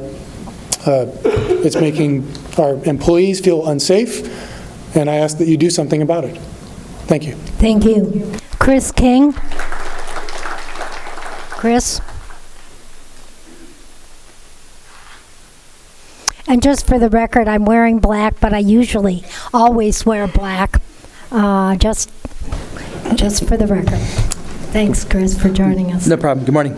Good morning, Supervisors. I'm Chris King, speaking on my own behalf and in support of the Tucson Crime-Free Coalition.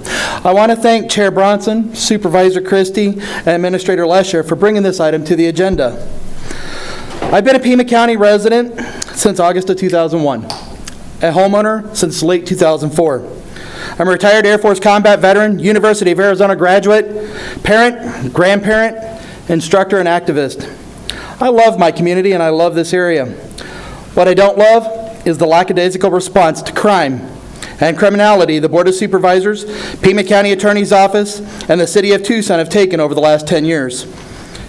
Even though it's not a crime to be homeless, it is a crime to panhandle. It is a crime to physically assault someone. It is a crime to urinate or defecate in public. It is a crime to damage another person's property. Action needs to be taken now to start the mitigation of criminal activities ranging from simple shoplifting to murder. I share the belief with Chair Bronson that we as a community need to reduce recidivism, and the way to do that is not to reduce the punishment for bad actions, but to hold people accountable. If we're not funding and enabling our law enforcement officers to do their sworn duty, you are not upholding your oath to the state of Arizona.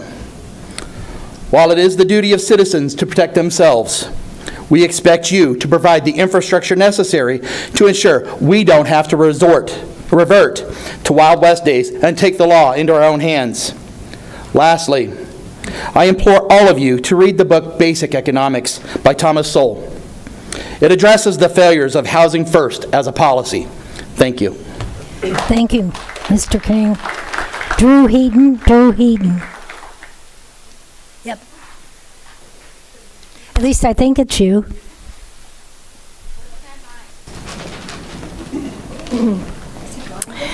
Madam Chair Bronson and distinguished members of the board, my name is Drew Heaton. As chairman of the Libertarian Party in Pima County, I want to express my gratitude to this board, our county administrator, Jan Lesher, the elections director, Constance Hargrove, and the election department for welcoming libertarians to participate in the voting and election process. At the hand count audit this past Saturday, it was pleasing to me to see individuals from opposing parties sitting together at tables without the expression of hatred and vitriol that currently accompany most discussions of this nature and topic. If there is anyone who can stand up and say, "I disagree with you, but I can live peaceably with you," it should be the libertarians who stand for the rights of all people at all time. If you, as I, desire a peaceful community in our beloved Pima County, I hope you will continue to welcome and facilitate our party members here in our local elections. It wasn't my intention to address the Indigenous issues presented here today, starting with the statement read before this meeting. But I would dishonor these people and my ancestors if I did not speak the truth. I'm sorry, Supervisor Christie, that you didn't realize that sovereignty is a lie, covered up by poetic sovereignty statements and flowery proclamations. I would like to see the nation stop groveling to their oppressors. To my fellow Americans, if you value your sovereignty, then stop acting and speaking as if the United States has not denied the American Indian nations their sovereignty from its inception. The sovereignty of all Americans depends on it. Thank you. Thank you. Caleb Johnson. Caleb?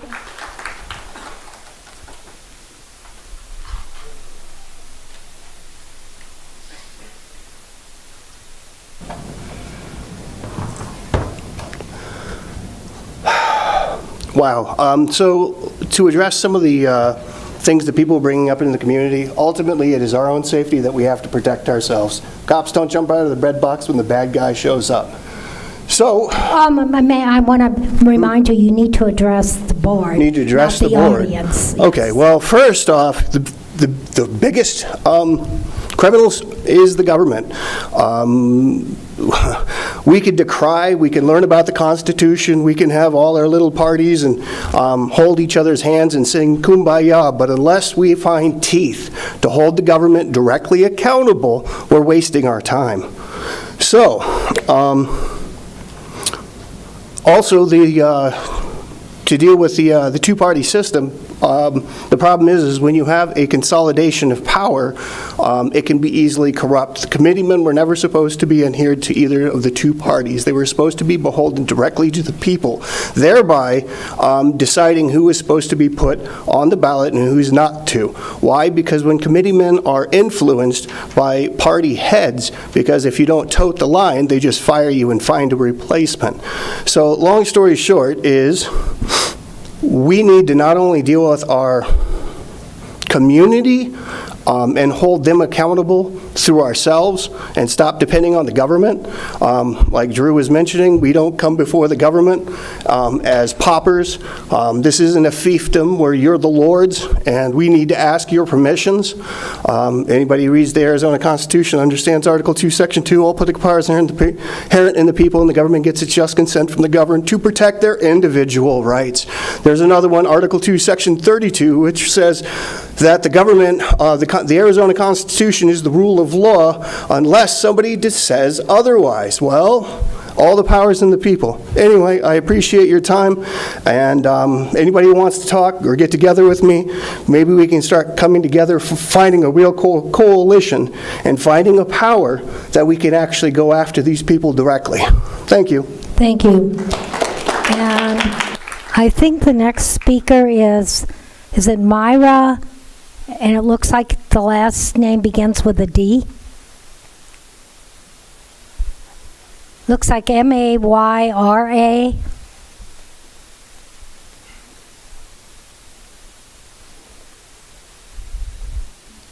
Okay. Barney Brenner.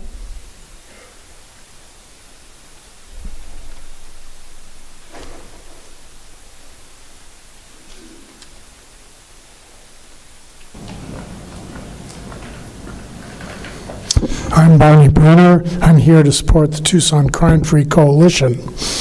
It's ironic that earlier we honored small businesses, but the previous actions of our local elected officials have allowed small businesses to be in danger of going out of business. The businesses that you commended earlier have had to deal with urination and defecation and sex acts and drug use right outside their front doors. And if you don't think that discourages customers, you're not thinking. This is a simple matter. The state gives a finite list of responsibilities to supervisors, and tops on that list is public safety. You've had unprecedentedly large budgets in recent years, so you have the money. And so shouldn't you adequately fund your highest priority?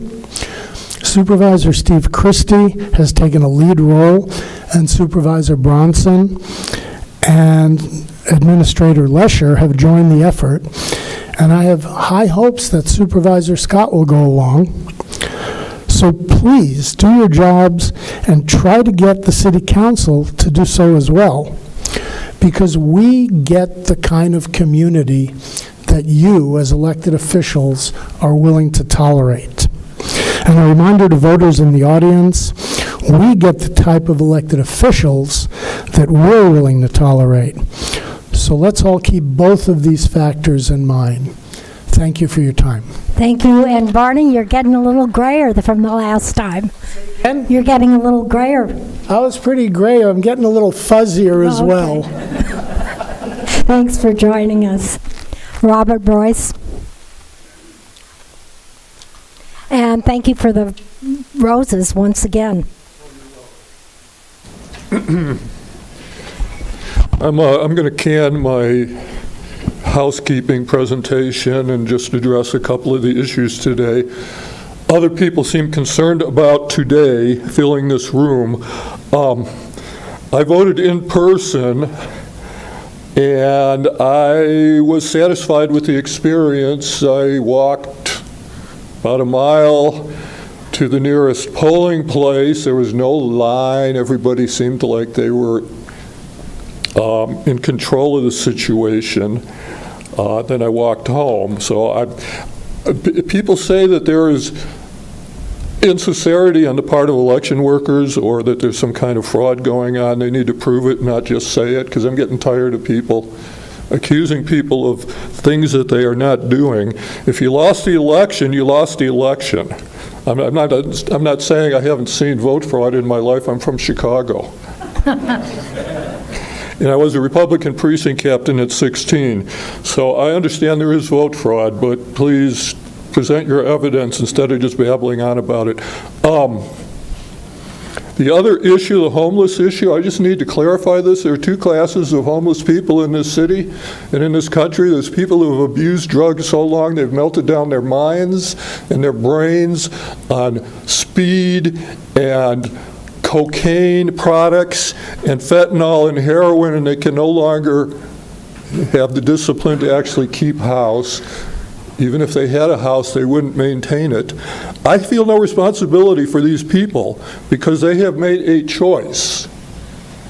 There's another class of homeless people that we've been seeing in these last 5 years, people who formerly had homes who have been priced out of their homes by 100% increase in rents, the dissolution of the dollar bill, this incredible inflation we've been seeing these last couple of years.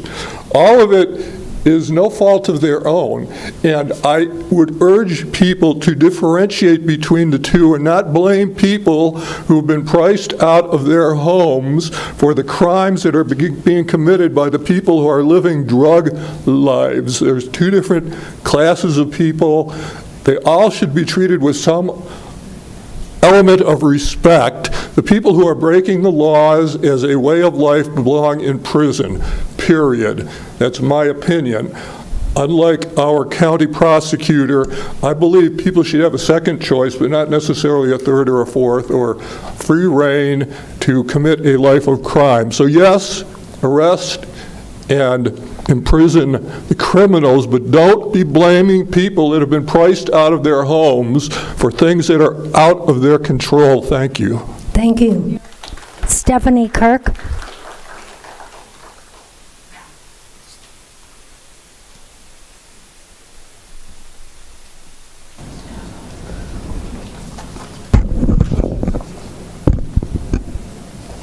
Morning, my name is Stephanie Kirk.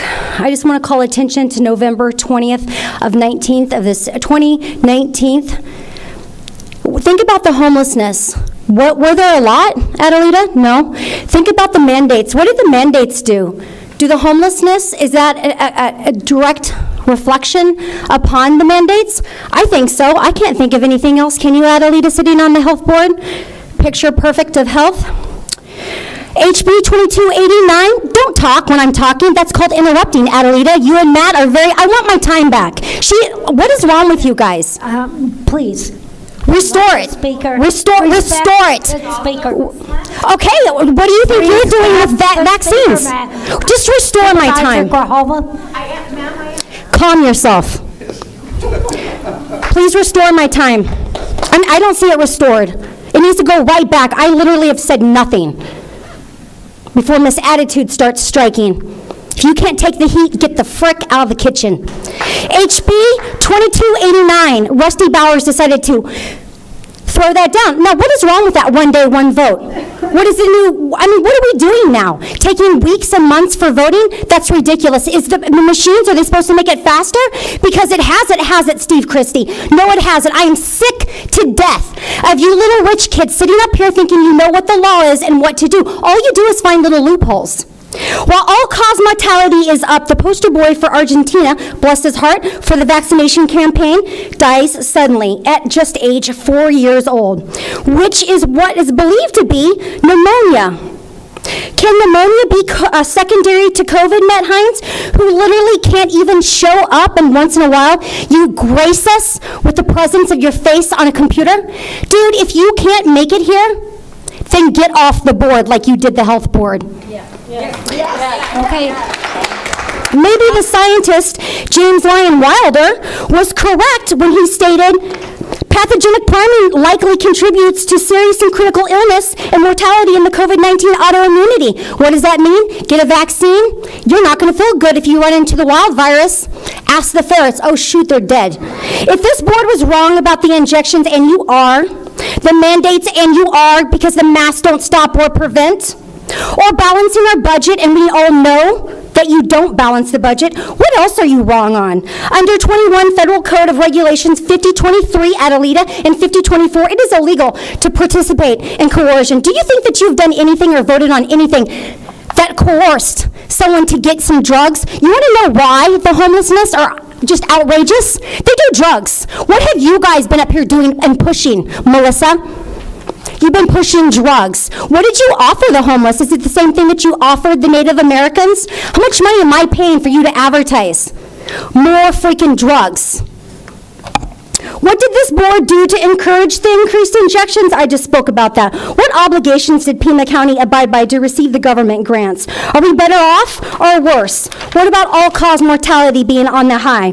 Attorney Hamilton filed a Freedom of Information Act. Guess what he found? If a person comes to the hospital and is provided outpatient COVID treatment, the average rate is $3,200. If you bring a COVID patient to the hospital and treat them with non-complex COVID patient, the average rate is $111,000. If you bring them in and you have a complex COVID patient, sorry, I messed up, complex COVID patient, it's going to be $450,000. In addition, the hospital gets $90,000. Is this also happening here, Matt Hines? What are we getting when we diagnose people with COVID from the state? Is it the same type of grants that our Board of Supervisors are receiving in the form of intergovernance agreements, IGAs, to freaking take away my rights, Melissa? Shame on every single one of you. How do you sleep at night, Adelita? Expired. Do you sleep well? Your time has expired. Thank you. Peter Narquist.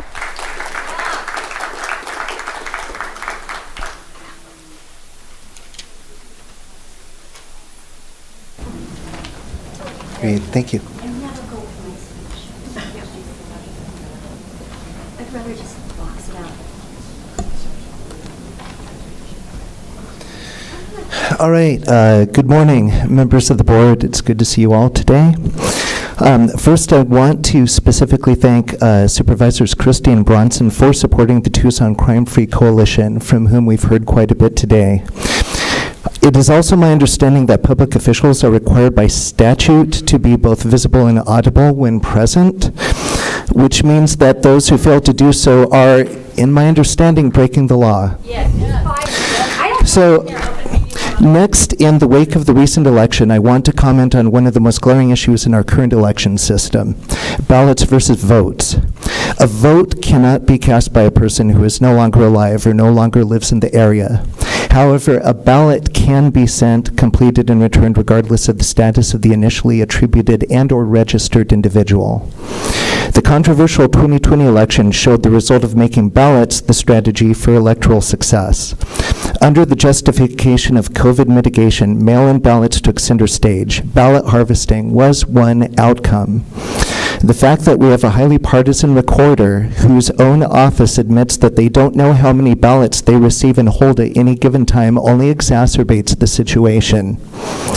There's a deeper and more central problem, however, in our current election system. This is the certification issue, which I discussed the last time I spoke. Anyone who has studied the issue carefully knows this is not misinformation. Because of this lack of certification, all Arizona elections beginning in 2018 have been illegal under the Arizona State Constitution. Article 7, Section 7 states that in all elections held by the people in this state, the person or persons receiving the highest number of legal votes should be declared elected. The key word here is legal. Because our machines are not legally certified, a situation exacerbated by the fact that our elections are managed de facto by corporations such as ES&S and 10X, our elections have been violating state law for 5 years, and every official who has come into office under the system, whether knowingly or not, is usurping their seat. You have all been notified and are aware of this. It is for this reason that I also ask you, the Board of Supervisors, to not certify the cast vote report or the election in the special session that you will hold 1 week from today. To do so will violate the 14th Amendment as noted previously. The Arizona State Legislature needs to hold a special session and call a special election with no machines, mail-in ballots, or adjudication. This is not a partisan issue, and officials from all parties will be affected equally.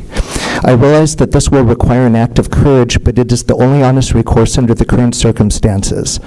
I ask all of you to reflect on this carefully and conscientiously and to fulfill the oaths of office which you have all sworn on behalf of your constituents. Thank you again for your time and attention. Thank you. Shirley Ricard. Shirley?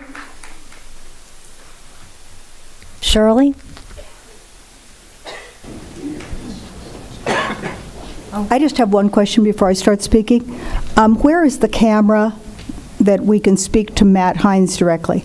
People are looking this way, people are looking that way. Where is the camera? There's no camera. It's a live feed. I want to talk to him. Where do I look? I think is he showing on that? It's hard to see. Or I can't see him. To your right. Surely, no, he needs to be here.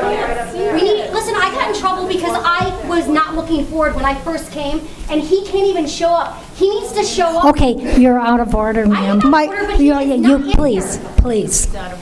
I'm just asking, should I look? He's behind if you want to turn around. But we were told not to turn Okay, stop. around. Okay, Are we not? so that's what I should do when I'm ready to speak with them. Pardon me? He needs to show up, Adelita. She wants to talk. All right, please. Where, Adelita? Turn around. Do you see that camera right there? I think she's pointing out, Adelita, that you got mad at me because I was Okay, not you're out of order, I am please. out of order, but You you're are out of order. too. One more, I'm warning, one more. What does he get? Okay, I'm ready to start. In Malaysia, the first physician has been put to death under the Nuremberg Code, Crimes Against Humanity, for giving the bioweapon product referred to as a vaccine that killed a patient.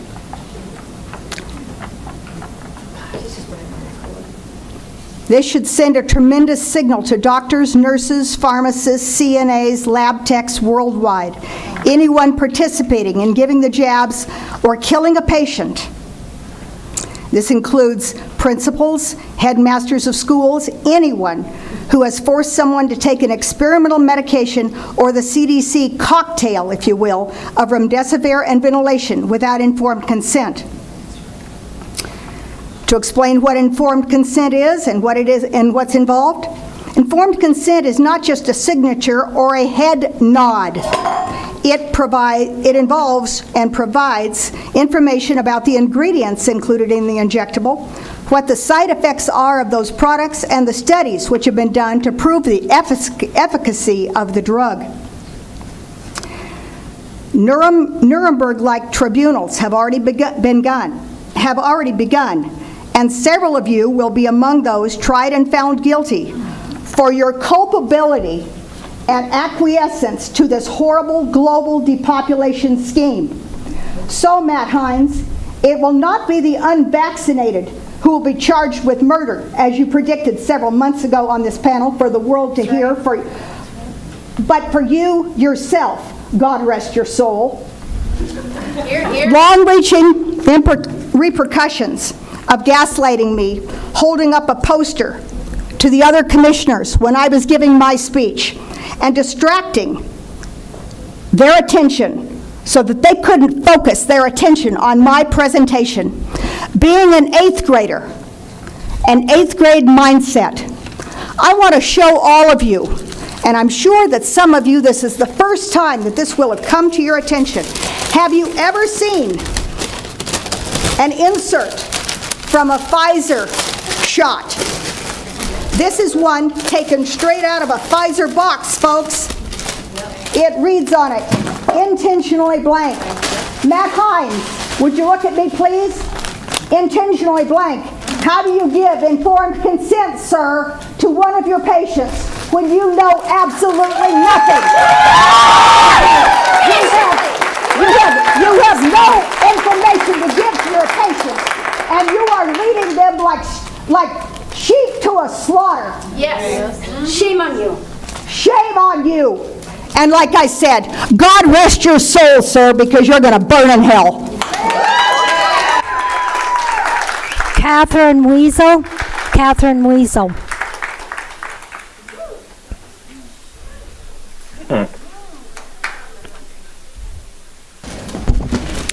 Good morning, and I want to thank everyone for their service.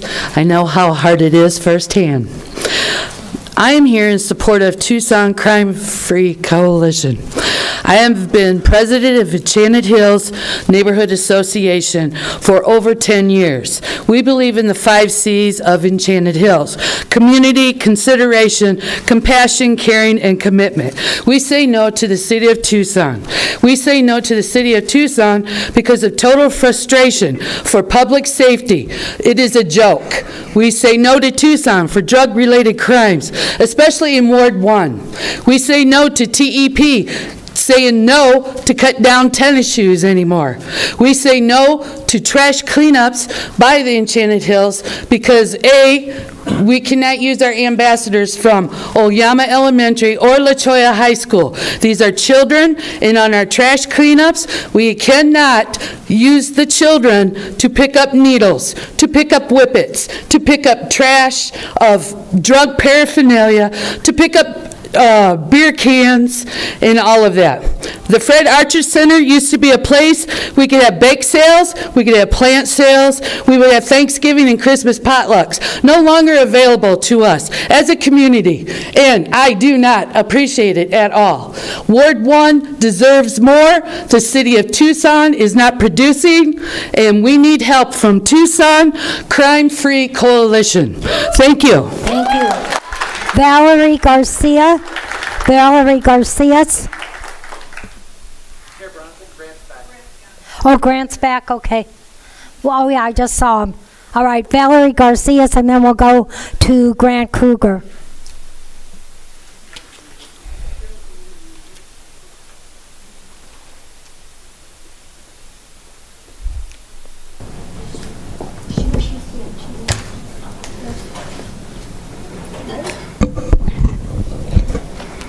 My name is Valeria Garcia, and I'm going to cut to the chase. We all know that elections are rigged.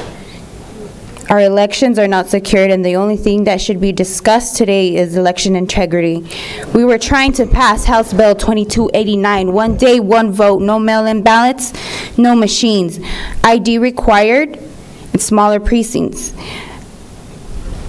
However, it did not get passed. The only way our votes will count is if we pass House Bill 2289. And it is no longer election, and it is no longer an election, but a selection. And we are under attack, and the majority of us did not vote for an uprising on crime. On that note, no one voted for open borders where the cartel are having a crime spree with child trafficking. I speak to a lot of LE border patrols. One told me an 8-year-old boy was with his 9-year-old daughter, his 9-year-old sister, who he hasn't seen since the cartel took her. This is one of many cases. The drug uprising in fentanyl and carfentanil, these criminals are coming in and our children's lives are at risk. And it's not a joke. No. And I will not back down until election integrity is passed. Enough of this blatant corruption. Enough of the breadcrumbing of the people. And do not piss on our back and call it rain. And make no mistake, we all see what's really going on here. This freaking communist shit. And I stand with the Hispanic people because my mom came here to run away from freaking Mexico's bullshit. Let's moderate our language a little, please. You guys, we need hand count. And election integrity is all that we should be discussing today. And I won't stop until we get something figured out. Thank you. Thank you. Grant?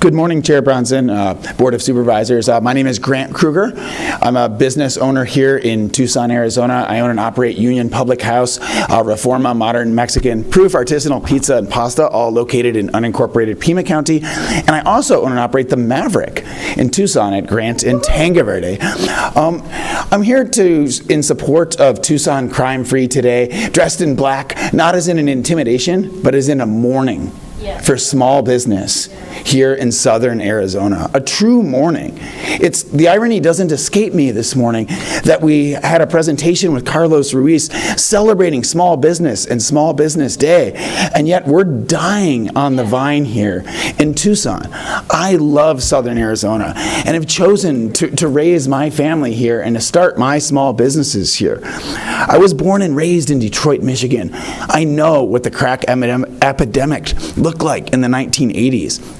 I lived in Mexico for 11 years and know all about cartel violence and the damage that drug violence and epidemics have caused there. And we are in a period today worse than both of those combined. The fentanyl crisis is worse than we all think it is right now. It's worse than we care to admit. I'm at River and Campbell every day. River and Campbell, a relatively nice part of Tucson, right? Unincorporated Pima County. And at this point, the unsheltered, panhandling population is invading up to St. Philip's Plaza. It's ugly. I've got like unsheltered individuals bathing in our fountains, doing drugs in our bathrooms, scaring off my customers and making it unsafe for my business to continue to do business like this. We're at the cusp right now of looking at doing a tremendously large project in Midtown Tucson on Broadway with Rio Nuevo and the RTA. Something that could be a tremendous win for us. And this fentanyl crisis, this crime crisis, if left unchecked, makes guys like me think twice about doing business in the city of Tucson and in unincorporated Pima County. And so I urge you to take some action and listen and not stick your heads in the sand on this one. This is a really, really serious issue that needs all of our cooperations between both Pima County, the city of Tucson, between Sheriff Nanos, Chief Kazmar, all of us working together to come to some solutions for this, not with some sort of partisan rhetoric between us, but with a realization that if we don't make changes soon, we're all going to be in trouble. and there won't be other small businesses like mine to help serve the community. So that's my piece. Thank you so much for listening this morning and waiting for me. Appreciate you guys. Thank you for joining us. Gisela Aaron. Gisela Aaron.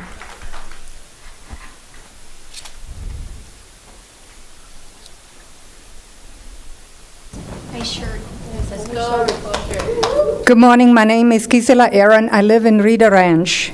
When can we, the Pima County voters, expect a result of the election? When? Why does it take so long? What's going on? The people are people fixing things behind the scenes? That's what people are now thinking. We were told with the machines it would be all more efficient. We could trust the machines.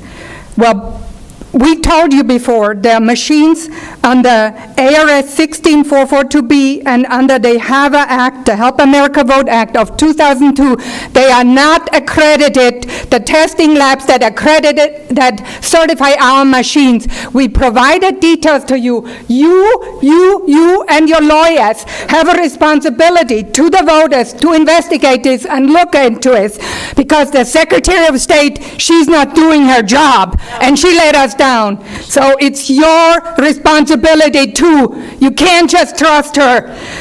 Now EAC is fixing their bylaws behind the scenes. They are writing now letters and fixing their bylaws to cover up that their bylaws were violated. They are mailing out now letters without a date or a signature.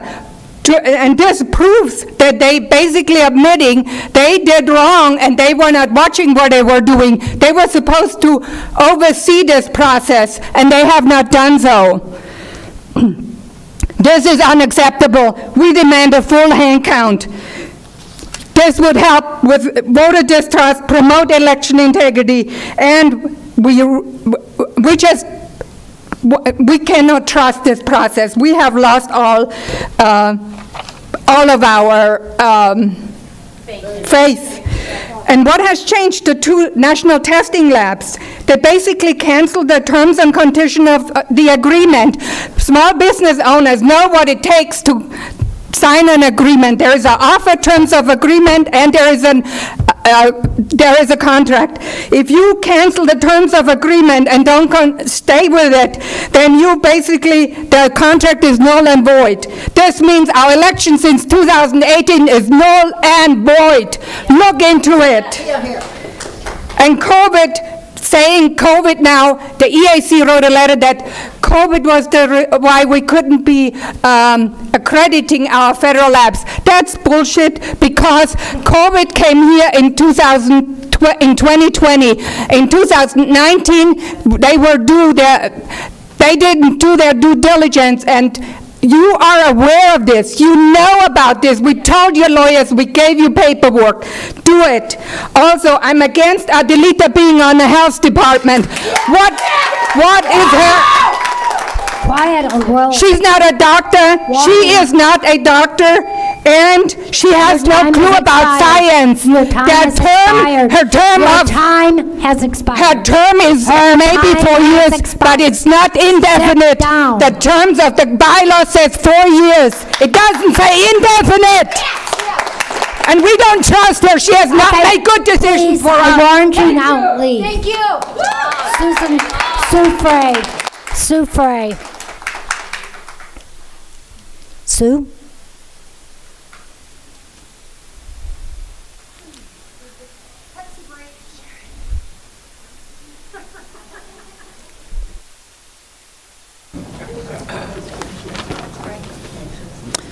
Good morning, Chairman Bronson and supervisors.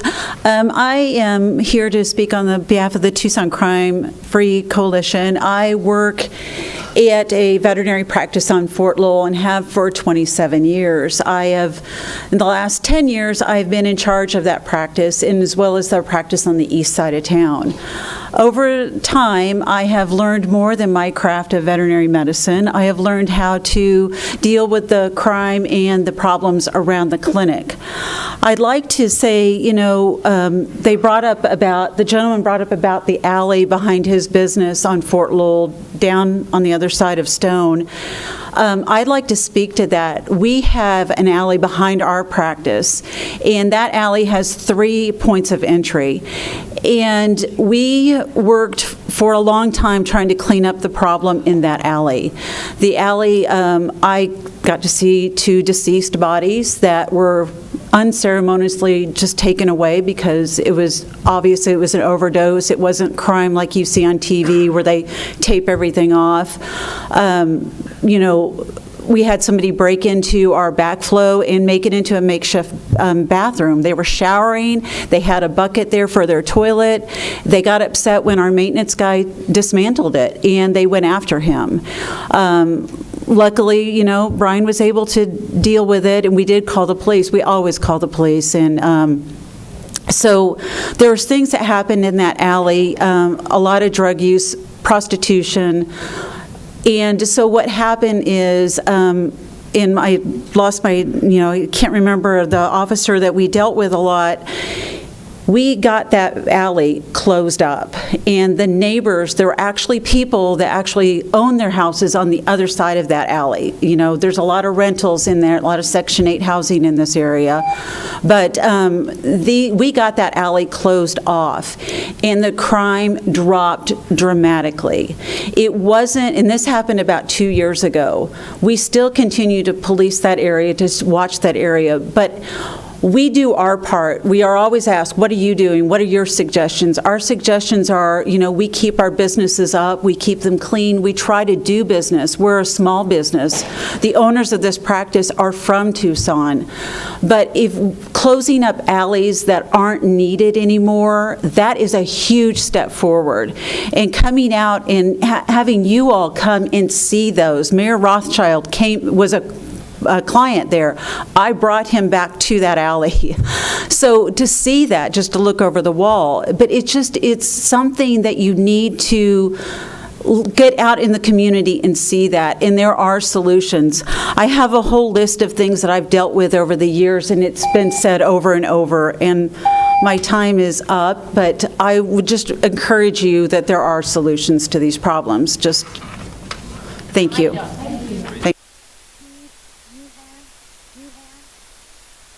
Steve Yuhan.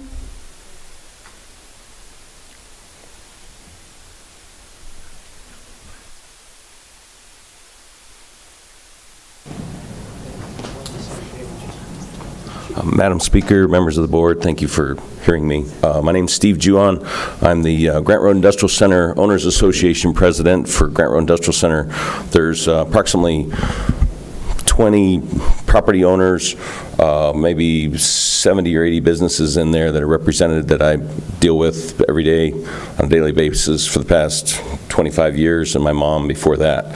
I want to talk a little bit, how I got involved with Tucson Crime Free Coalition was that the Ace Hardware across the street on West Grant Road, west of I-10, got robbed by an armed robber, and he fled into Grant Road Industrial Center and went into our industrial park and was trying to hide in some of the tenants' office suites and ended up over at Triangle Industrial, and the helicopters and SWAT and everybody finally apprehended him over there. But we've also had recently KLPX radio station has been burned down. We've had tenants broken into forcibly, Baker Auto Machine, CES Electric. I've personally had 2 AC units vandalized, about $25,000 worth of damage. At Alpha Graphics, somebody fell off the roof and conked their head. And anyway, our security company apprehended that person. Privateer Security Forces apprehended that person. We've Airstream Life was on 2410 Huachuca, has had rocks thrown through their windows. They come to work in the morning and the rocks are laying on their desk and glasses everywhere. They've had to put shields on their outside of their windows. There's a pedestal behind Tucson Firefighters Unit, a CenturyLink pedestal that all the telephone wires are cut out of that pedestal. The only wire that's connected is my fire alarm wire for my building on Huachuca. It's the only wire on the whole pedestal. It's like 1,000 wires, and every single one has been cut and then mine has been spliced back in. thank you for letting me speak. I just wanted to let you know about all the crime that's been going on. This is just this year. Wow. I go back, 25 years. We've had a lot of crime, prostitutes, and even an active shooter that would shoot out the sodium high-pressure lights in our industrial park. So anyway, thank you. Thank you. Veronica Hanley.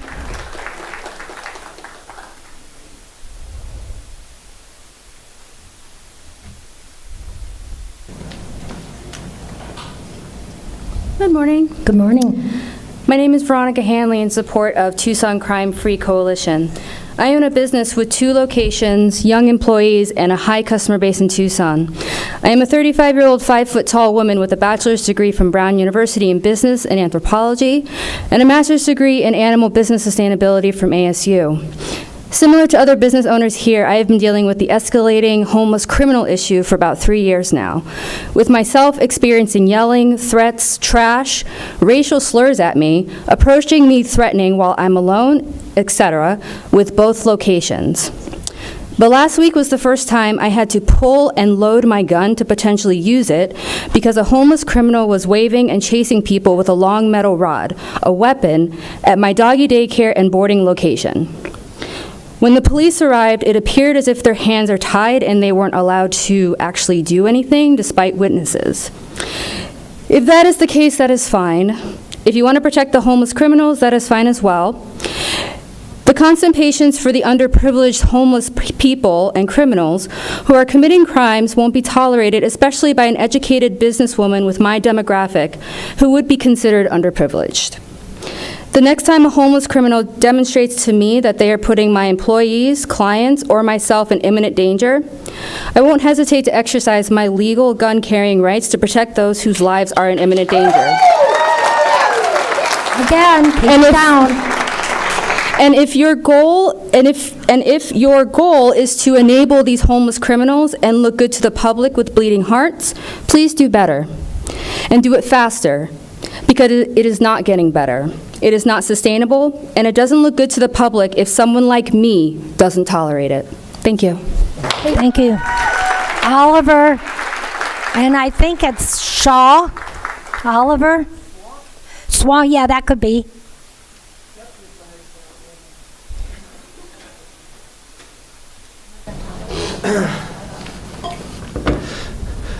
Hi, good morning. My name is Oliver Swan. I'm a steering member with the Tucson Crime Free Coalition. We keep hearing the same stories over and over and over again. I own a off-campus student apartment community serving the U of A, where we have 224 U of A students that we house, and that is a privilege and a responsibility that we take seriously. And we are affected like every other small business owner in this room. I would encourage you to take a look at our faces. In most cases, you've never seen our faces before. We're not your normal customers, so to speak. There's a reason. We have a problem. We've developed a voice. We want to work towards a solution. We have proposed the transition center, as well as working on pretrial services. The transition center is an easy vote. It's a vote that allows us, or the county and the city, to treat criminals who are drug addicts, who are terrorizing the city and the county. A vote against it is a vote for death, chaos, and lawlessness. The worst thing, the worst possible outcome of the transition center is nothing. Nothing. There's no downside. What are we doing now? Nothing. We need to get these people off of the street. We need to treat them. We need to create an infrastructure and an organization and a system that is compassionate and lawful and protects both those people as well as your constituents.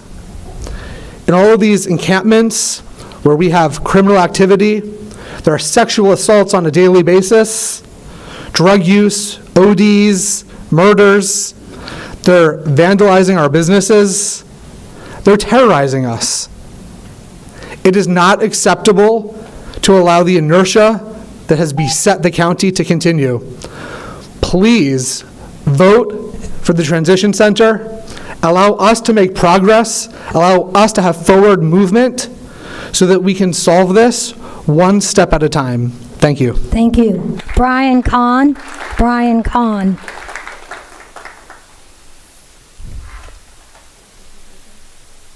Brian? Looks like Kahn, K-A-H-N. Okay. Danny, and begins with an S-A, and I can't read the rest of it. Danny? It's Tucson Crime Free Coalition. Danny? Looks like you might have had Okay. Randy Collins? He left. Bill Anderson?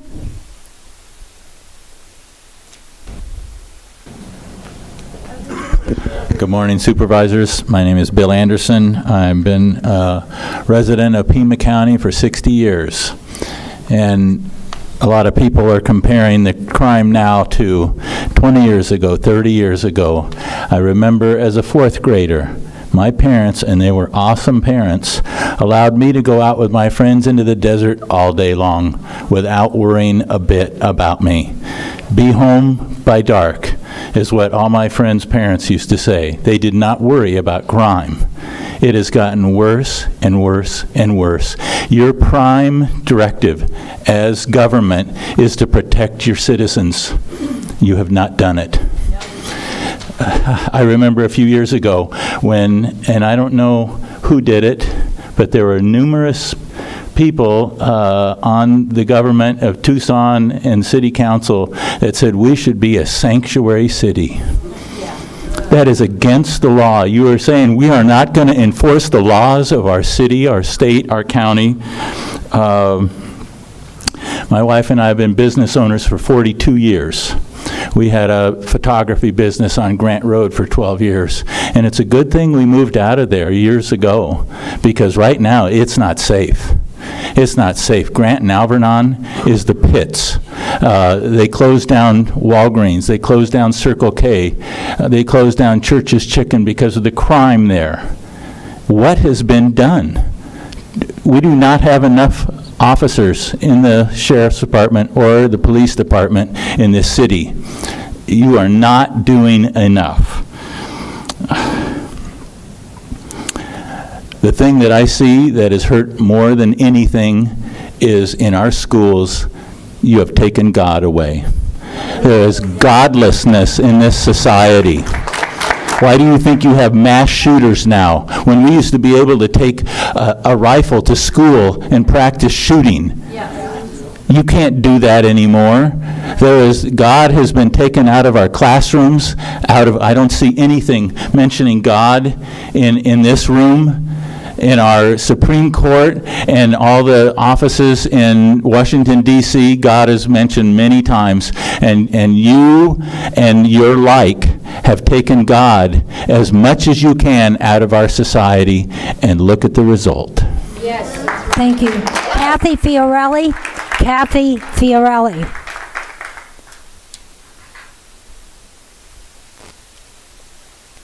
Kathy? Oh, okay.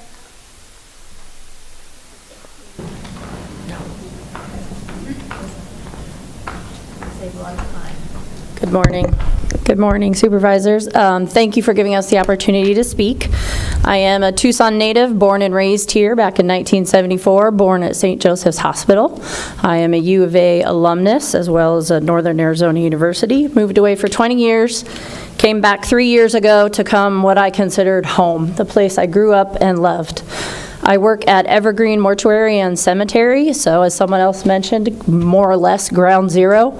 I believe all those alleys that you guys fortunately got closed pushed your entire problem right to me. I'm 110 acres on Oracle in between Miracle Mile and Fort Lowell. The washes that bisect my cemetery, a cemetery which should be a place for the deceased and those grieving to come in a quiet, serene, peaceful, safe, dignified environment.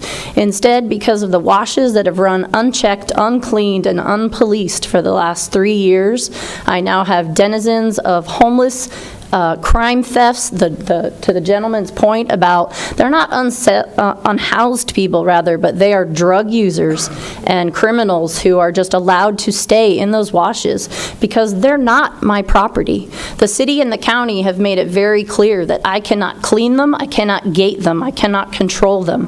When people stay in those washes, I can't call the police on them for trespassing because they're not on my property. But the moment they walk out onto my property, only then can I call. I have a standing order for the last 3 years of trespassers to be ejected and banned without my consent as long as the police are called. In the last 3 years, we've spent well over $50,000 on security.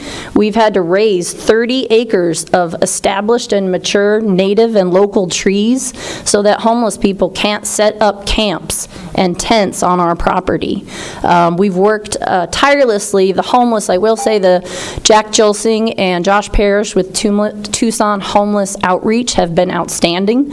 I realize their hands are tied. They come when they can to help us with encampments, but in this last year, 2 years, it's gotten worse. We have had people come on property. Anything that is metal, they steal. They steal from graves. They steal from decedents. They take vases left for flowers because they believe they can recycle them for money for drugs. People broke into glass front niches and stole jewelry off of people's urns. That's loved ones' personal jewelry that they took a special little tool, broke the glass, and got inside. I don't know what is more deplorable than stealing from dead people, but if you find out, let me know. So I don't know what we can do to end the problem in the washes and 85705 in downtown, but I beg you, please work with Tucson Crime Free Coalition to get this problem solved, because Tucson wasn't this way when I grew up, and I love it here. Thank you. Thank you. Bill Anderson.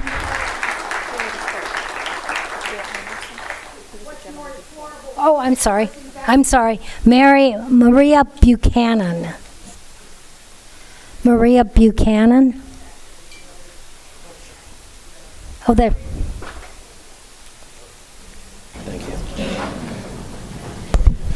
It's Marta Buchanan. Okay. But that's okay. Thank you, everyone. My name is Marta Buchanan. Marta, yeah, you're right. That's okay.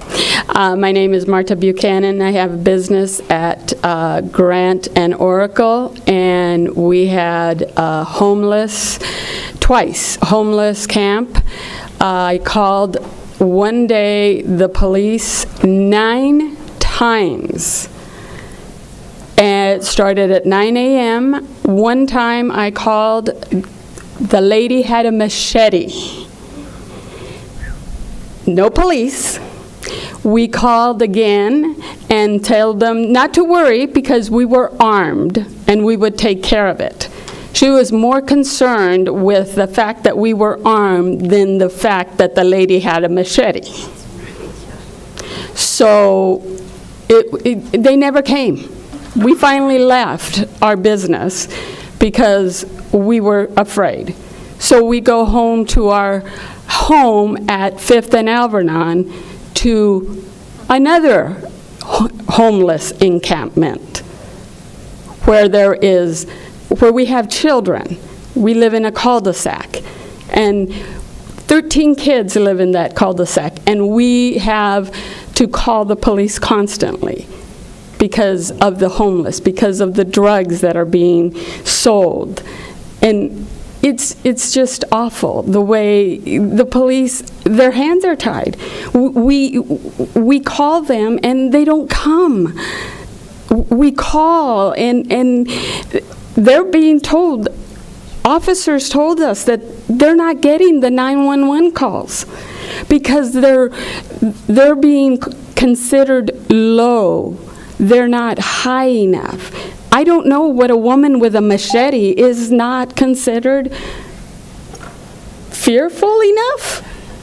I mean, really, yelling, somebody's screaming at you that with a machete and they don't send a police officer? And the crime? We had to tear down our palm trees because that gave them a place to stay. So we tore our palm trees down. Why? Now they can't put a homeless camp there. Our trees are gone, but they can't put a homeless camp there anymore. Thank you. Thank you. Karen Green. Karen Green.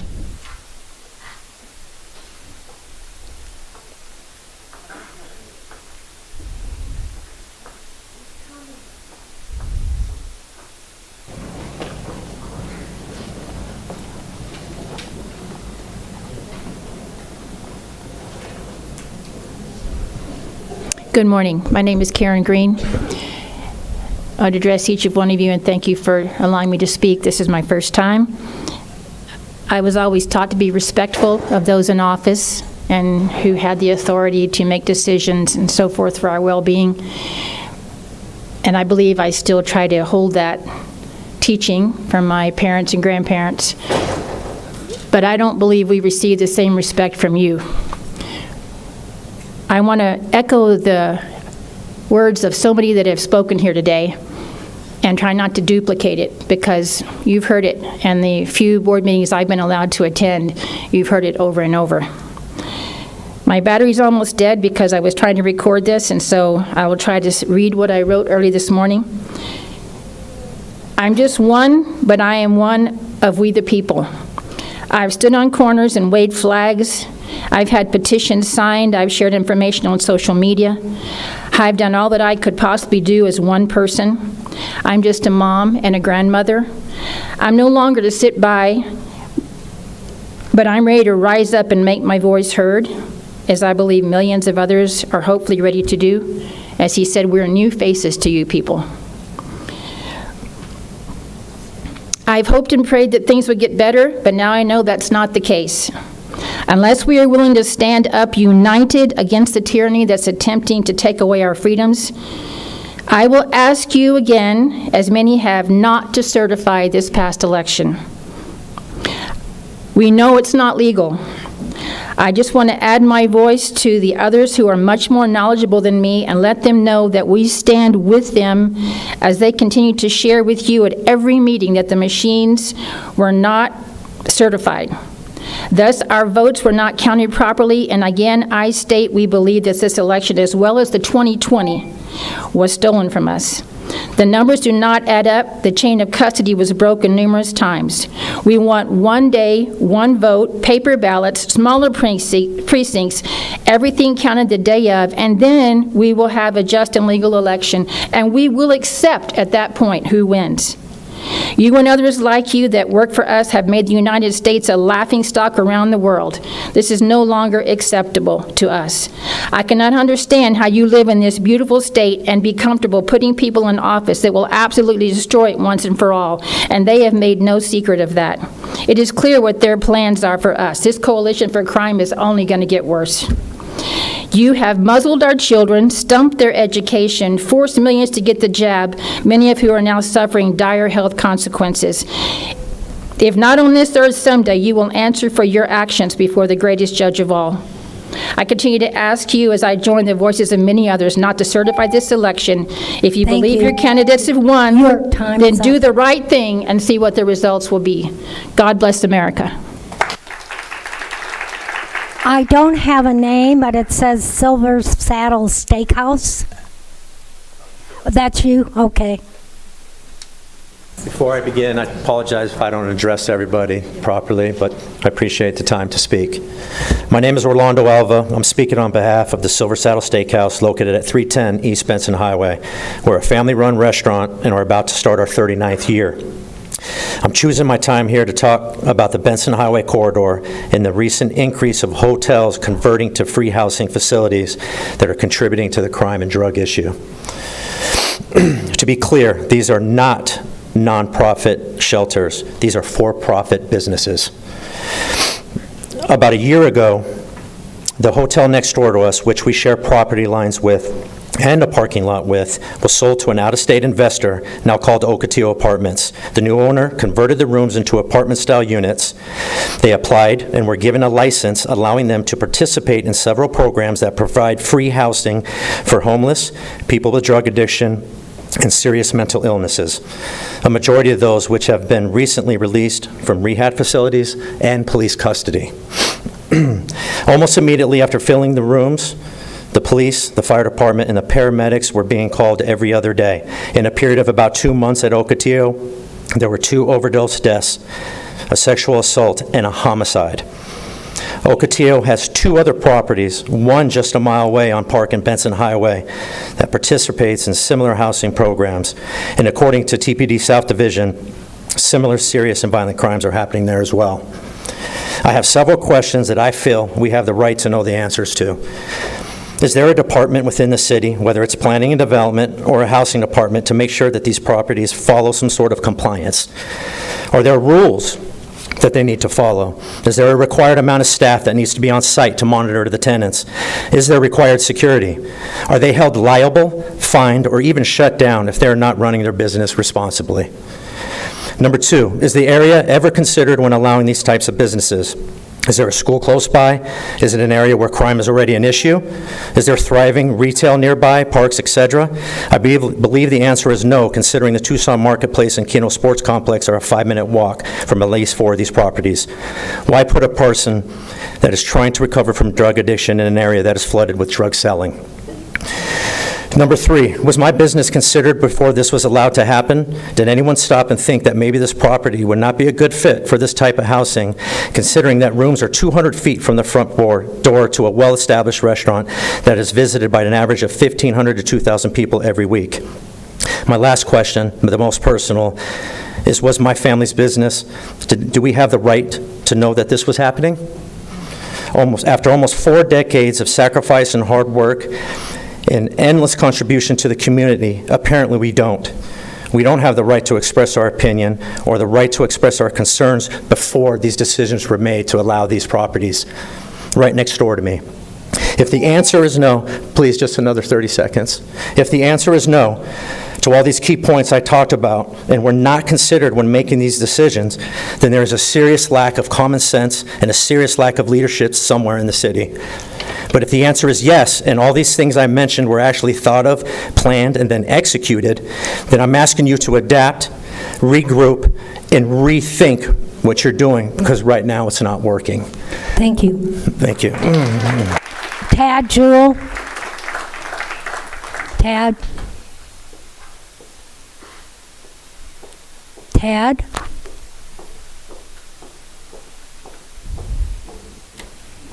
Monica Carlson? Monica? Excuse me.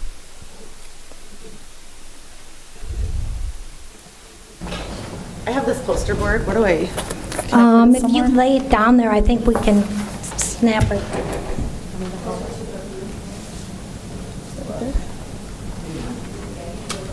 Oh.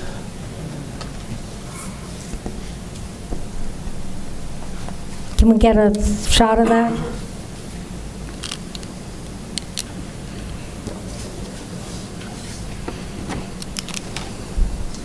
We're trying. Okay. Should I just go? Or? It's, there we go. We got it. Okay. Hello, my name is Monica Carlson, and I am speaking from the Tucson Crime-Free Coalition. I'd like to thank Chair Bronson, Supervisor Christie, and County Administrator Jan Lesher for taking the lead on this serious problem. I would like all of you to please put politics aside for just a moment. Please think to yourself when looking at all of these pictures that I've put up here. These are not pictures that I go looking for. These are pictures that I just take driving down the street. Please think to yourself, what is the right thing to do? What is the moral thing to do? And what is the humane thing to do? We are not talking about homelessness. What we are talking about is crime, fentanyl, and mental illness that has overtaken our streets. I am glad that we actually have Supervisor Hines, and Supervisor Grijalva in front of us. When you become a doctor, you take an oath to serve humanity, care for the sick, promote good health, alleviate pain and suffering. And Supervisor Grijalva, you have a quote on one of your websites that says you are committed to improving the quality of life in Pima County. So this should benefit both of you. The people in Pima County that are scared to go in businesses or go on walks in their neighborhood are everywhere.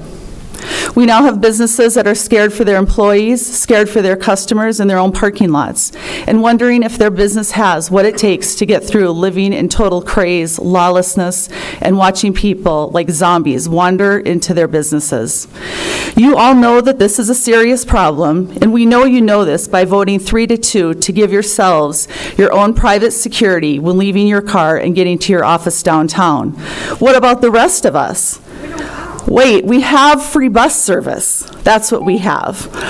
By having a transition center, these people have somewhere safe to go. They are off our streets. They are getting help if they need it. And if they have committed crimes, they will serve time in jail. They do not deserve to be housed in old hotels with new fixtures. Some do deserve jail. Maybe if they broke into your homes or business, you would understand this a little bit more. We need to have a drug court that works. We need to have pre-trial services that work, and we need to start doing something now. Please, there is no more time to waste. Please make the right decision on this. Thank you. Laura, that's all I had. Laura? No last name. Laura?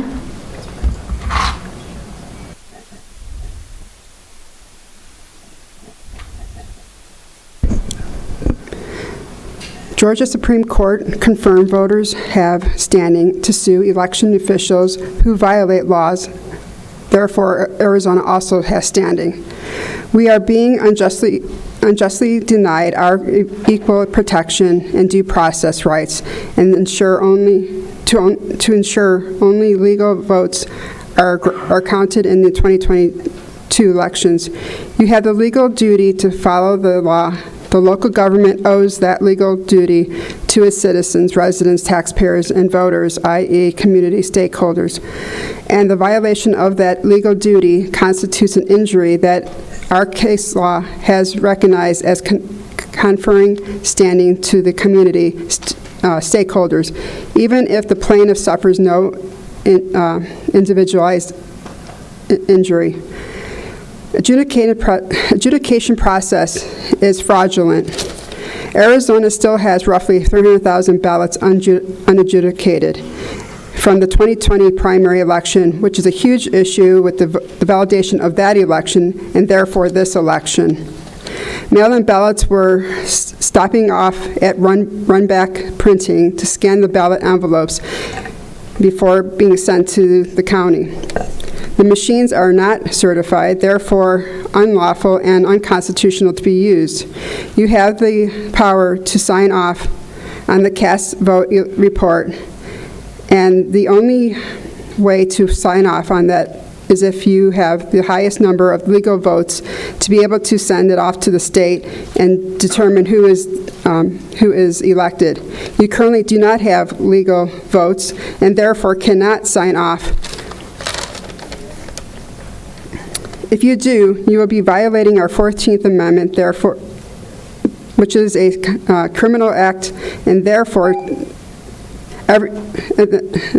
we will do everything in our power to prosecute you to the fullest extent of the law. I also want to just mention that there's also been proven that the World Economic Forum partnered with FTX, who laundered money for the Democratic Party by means of a war fund through their exchange, and then converted it to cash and sent it back as donations. This is election interference by fraud. Thank you. Ralph Kaiser. Ralph Kaiser.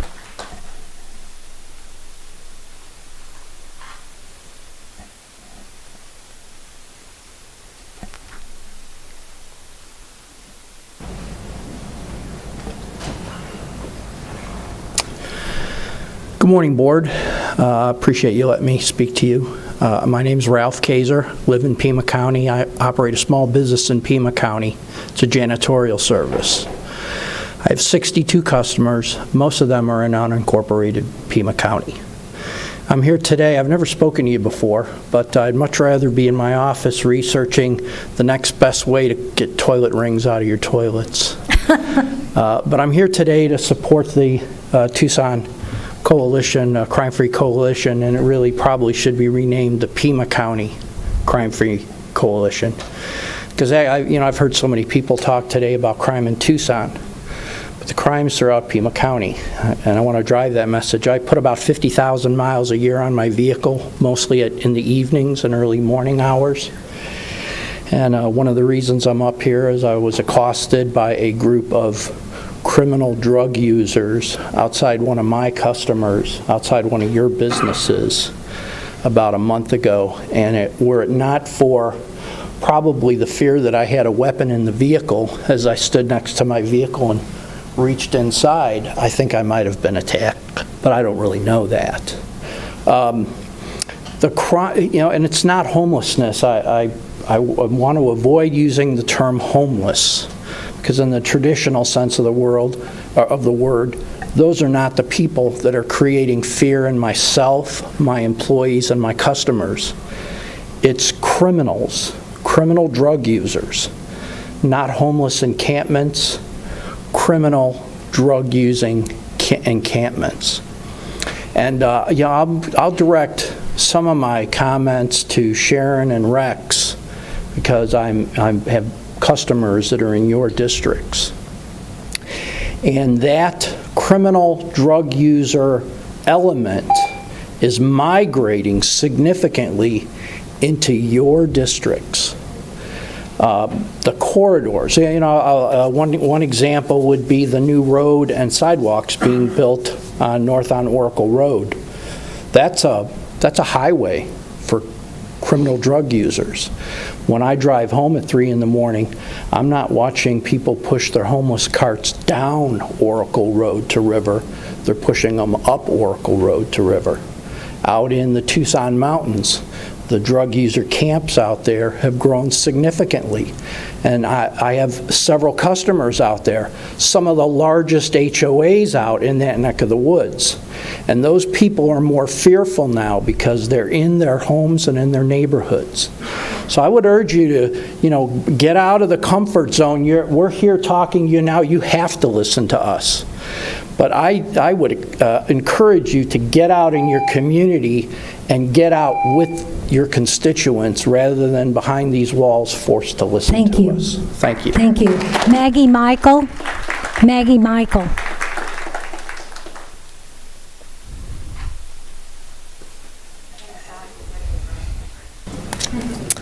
We've got 4 more speakers, so we'll do a restroom break after that. Thank you so much. Good morning, supervisors.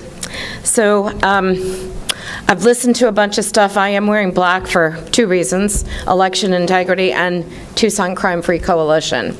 I live in Tucson, the city of, and Broadway and Craycroft is the new crime corner. My mom is in Chicago. That's where I'm born and raised and moved from. And I have my phone on speaker sitting there in the backyard. I take a gun out in my backyard.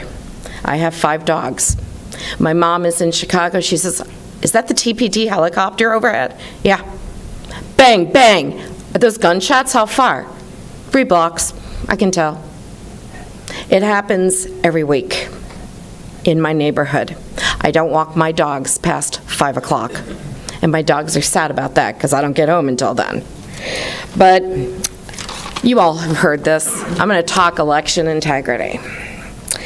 One more thing. When I had to hear about people cutting down trees, your mayor, your good buddy, she plants trees. She gets down on her knees and puts those trees in the ground. We see it all the time. And there are people fined for cutting down trees on businesses. Maybe we need to call Regina and get those trees planted back in there. But here's something on the Arizona Supreme Court building up in Phoenix. Where law ends, tyranny begins. I think we are living in a time of tyranny.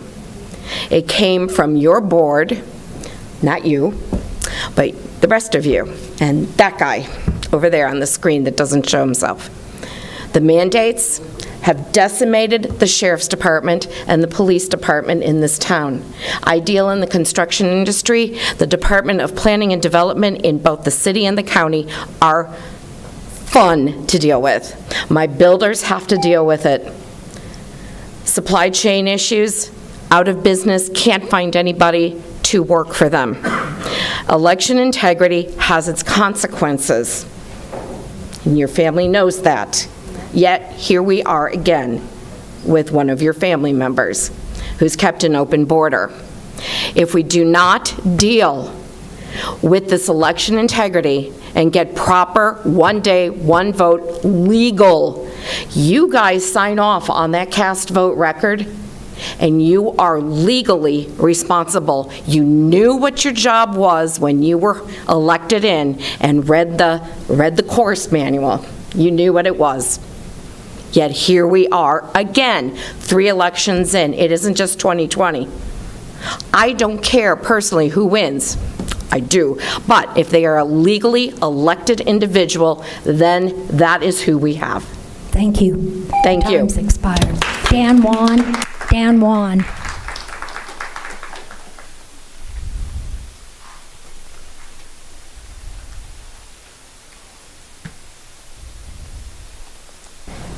I'm Dan Juan, and good morning, supervisors. Appreciate you listening to me. There's so much said here, I totally have changed what I'm going to say. So the first thing I want to talk about is the call to the public. So often, and I've been here for many months, that call to public speaks on issues, and then once they're done, it's as if the board did not hear anything that was said.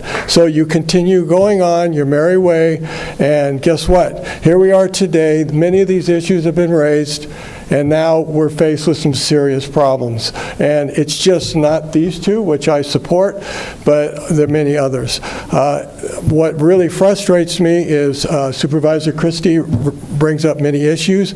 Often the votes end up 4-1.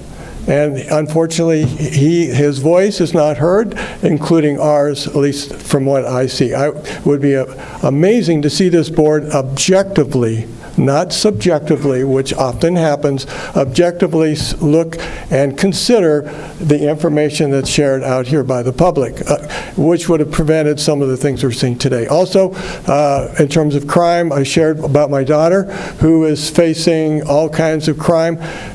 Because law enforcement has been weakened, crime has stepped in and filled that void.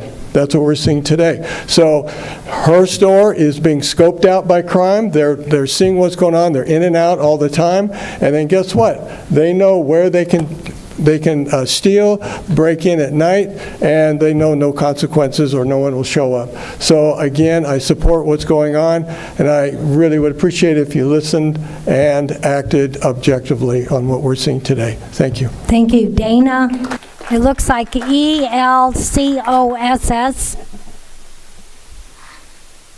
Dana?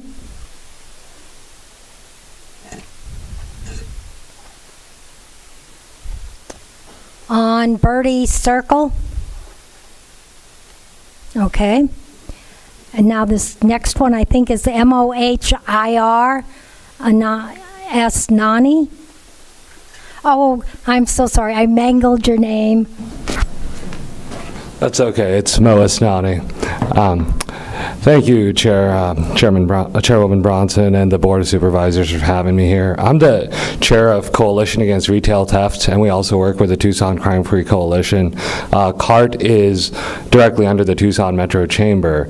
And when you look at crime and retail theft as an ecosystem, what we're doing is we're basically creating a situation where we're putting people out on the street and then having it so that every customer who's in this town doesn't want to come downtown anymore simply because of the fact that they could get assaulted, panhandled, what have you. But if you look at the bigger picture for businesses, health insurance has gone about 25 to 30% annually after COVID for some of us. I don't know how that's been for everybody, but we have definitely seen that. your business insurance is going up because of your zip code. And that is where the zip code we're in is the crime zip code right now. So most local businesses here are seeing impact, not just from the direct costs of be it fencing, cameras, security systems, alarms, armed guards in our case. We have 200 plus employees and we're also a heavy retail business, so we do have armed security. But when you add in the other costs, it becomes impossible to do business in Tucson. And that is one of the reasons why we have to look at it from the ecosystem that funds the government is sales taxes, and we can't collect those if we're not going to have customers because people are afraid to. I know this sounds very basic, but I don't know if people think about how the whole world works in terms of economics and then basically your individual ability to spend money in an area where you could get assaulted. Why would you do that? You would go up north, and even that is now being affected by, encampments and what have you. I also think that there's a bigger issue, which is we are using some key words like equity to stop any actual enforcement from happening. I'm all for equality, but when I see the word equity being used to stop enforcement in certain areas, I think that it's important to remember that we need our county attorney to be focused on the issues at hand that affect tax-paying businesses and consumers. And I think that's part of what I would like out of today. Yes, the transition center is a very important idea, and I also think if I was on the Board of Supervisors, at some point, maybe it's worth calling a vote of confidence or no confidence in the county attorney's abilities, given what we have seen in the last 2 years. So that's what I leave you with. That's what I got. Thank you for having me. Thank you. Lisa Von Geldern. Lisa?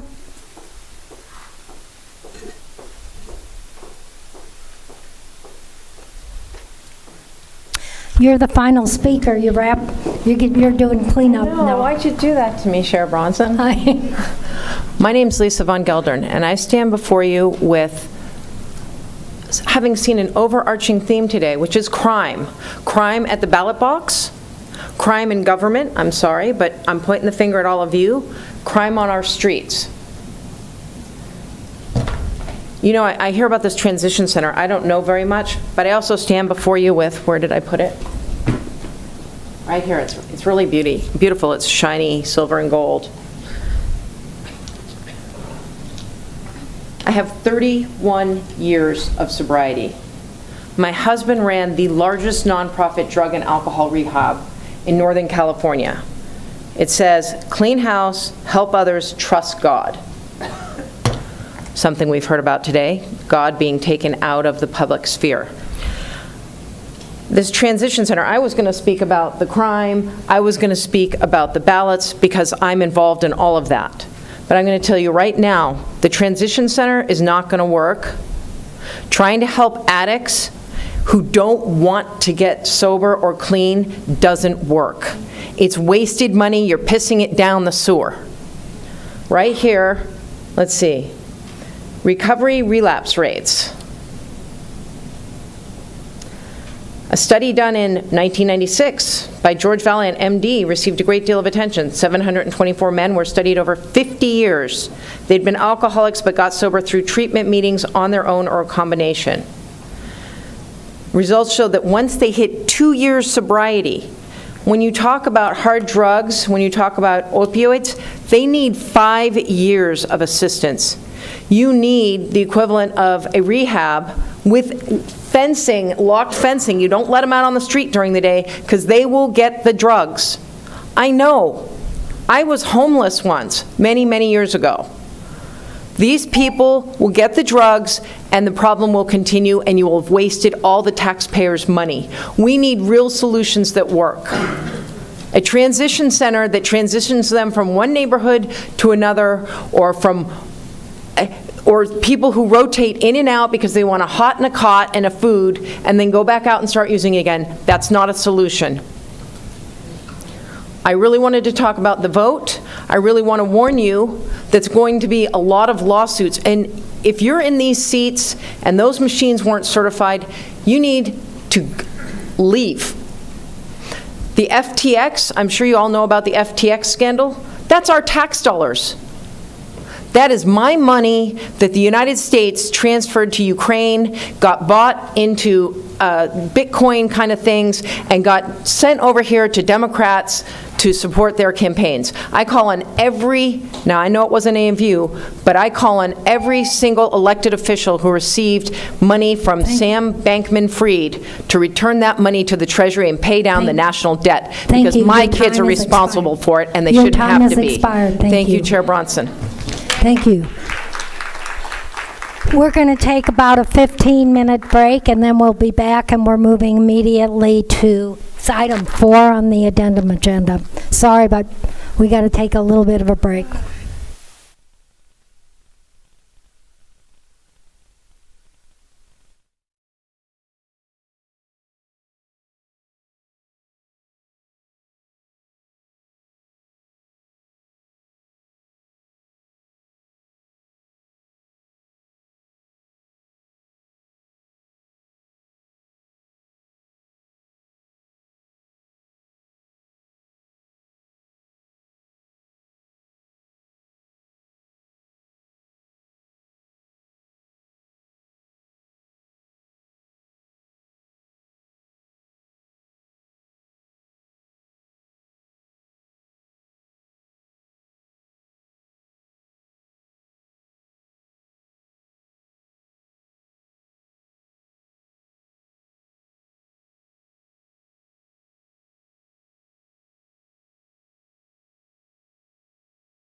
All right, we're back in regular session. We've concluded call to the public.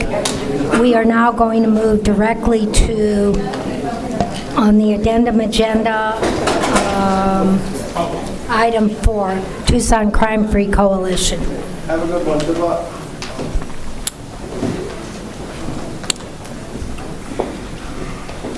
Supervisor Christie, you placed this item on the agenda. Thank you, Madam Chair. And just, I'm going to say a few words, but clearly, we've heard from many of our people speaking at Call to the Public regarding pretrial services, the transition center. I think the other item that was mentioned that would probably need some assistance and by way of direction with our washes. Who is, I mean, I thought we had at least some of our flood control cleaning some of that up, but just got us some information about that. But I think we've got our direction. But again, Supervisor Christie, you put the item on, and I think we probably, I don't think we're going to need a motion. I think we just do by way of direction, whatever the pleasure of the board is. But I'll defer to you, Supervisor Christie. Yeah, before I ask for some direction or give some direction, I'd like to ask the county administrator if she could give us an update on what her office and the administration is doing, and especially how it relates to the city of Tucson. And one thing in particular that I keep hearing through this whole argument, I shouldn't say argument, through this whole issue, is that all discussions stop at the county attorney.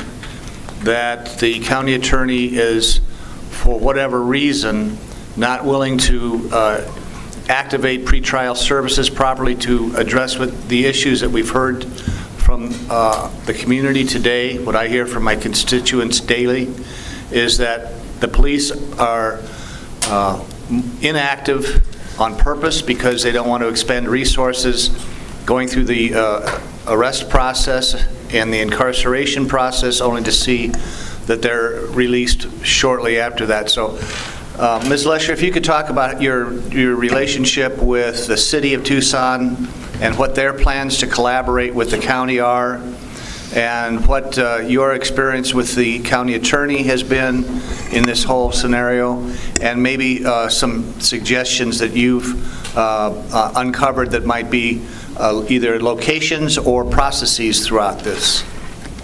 And then just to amplify a little bit about pretrial services, what I'm hearing from both sheriff's deputies and TPD officers is that they often have to spend 3 hours down there at pretrial only to see the individuals released almost immediately. And that's not a good 3 hours use of their time. That's what I'm hearing anecdotally, so. Chair Bronson and Supervisor Christie, I will say, first of all, relating, there is a group of individuals, and the deputy county administrators participate with a committee from a group of individuals as well from the city of Tucson, and there is a weekly meeting where we are trying to coordinate and collaborate on all the various activities to look at what are the municipal courts, what we're doing at Superior Court, where's the drug court, etc.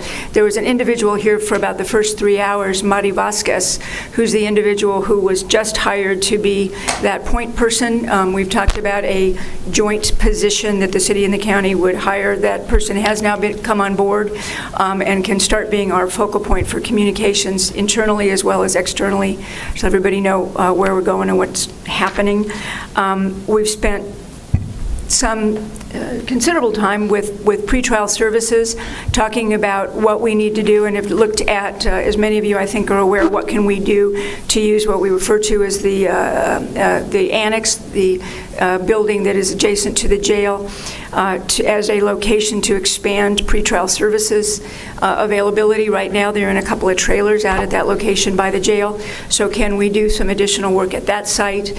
We have been looking at a variety of locations for a longer-term facility, and have been chatting with owners of of a large facility that we might be able to use to accommodate another portion of the community, not the pretrial or post-release individuals, but what we're looking at just for some of the ongoing need for people to be someplace and get things moving. We've been looking at working with the variety of the local nonprofits who know this area and seeing what we can do to develop an RFP or get some movement so that if we have individuals in facilities and have come off the streets, that we have the availability of some services or the identification of sites to which we can move people and get some of the help we need. We're looking at the counts that are going on in available shelters. Since we began, I think the city has purchased 4 smaller hotel facilities. There's currently about 144 individuals in some of those locations.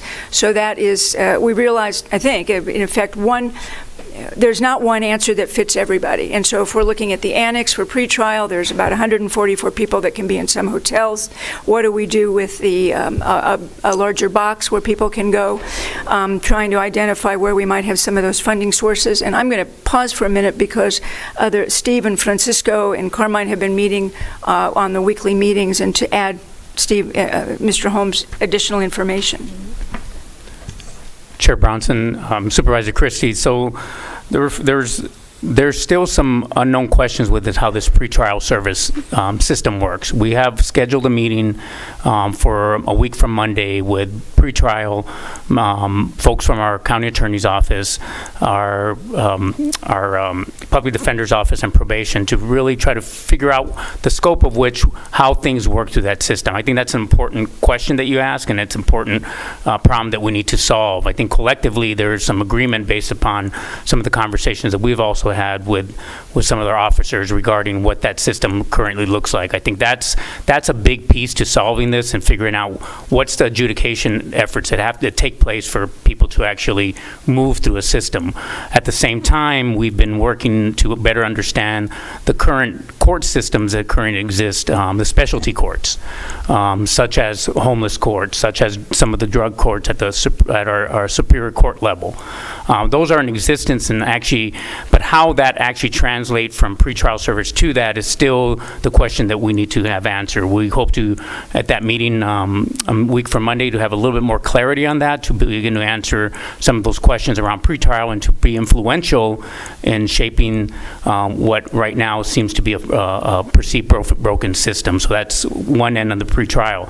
In our collaboration with the city, we've been attending their meetings for probably last 2 months. Recently, we've been coordinating our own meetings with the city to better understand how we can work collaboratively in our efforts.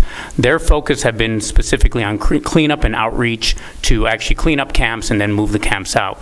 Some of the issues that we're hearing tonight and have heard are that we still need to work with our TPD folks on is this issue of enforcement.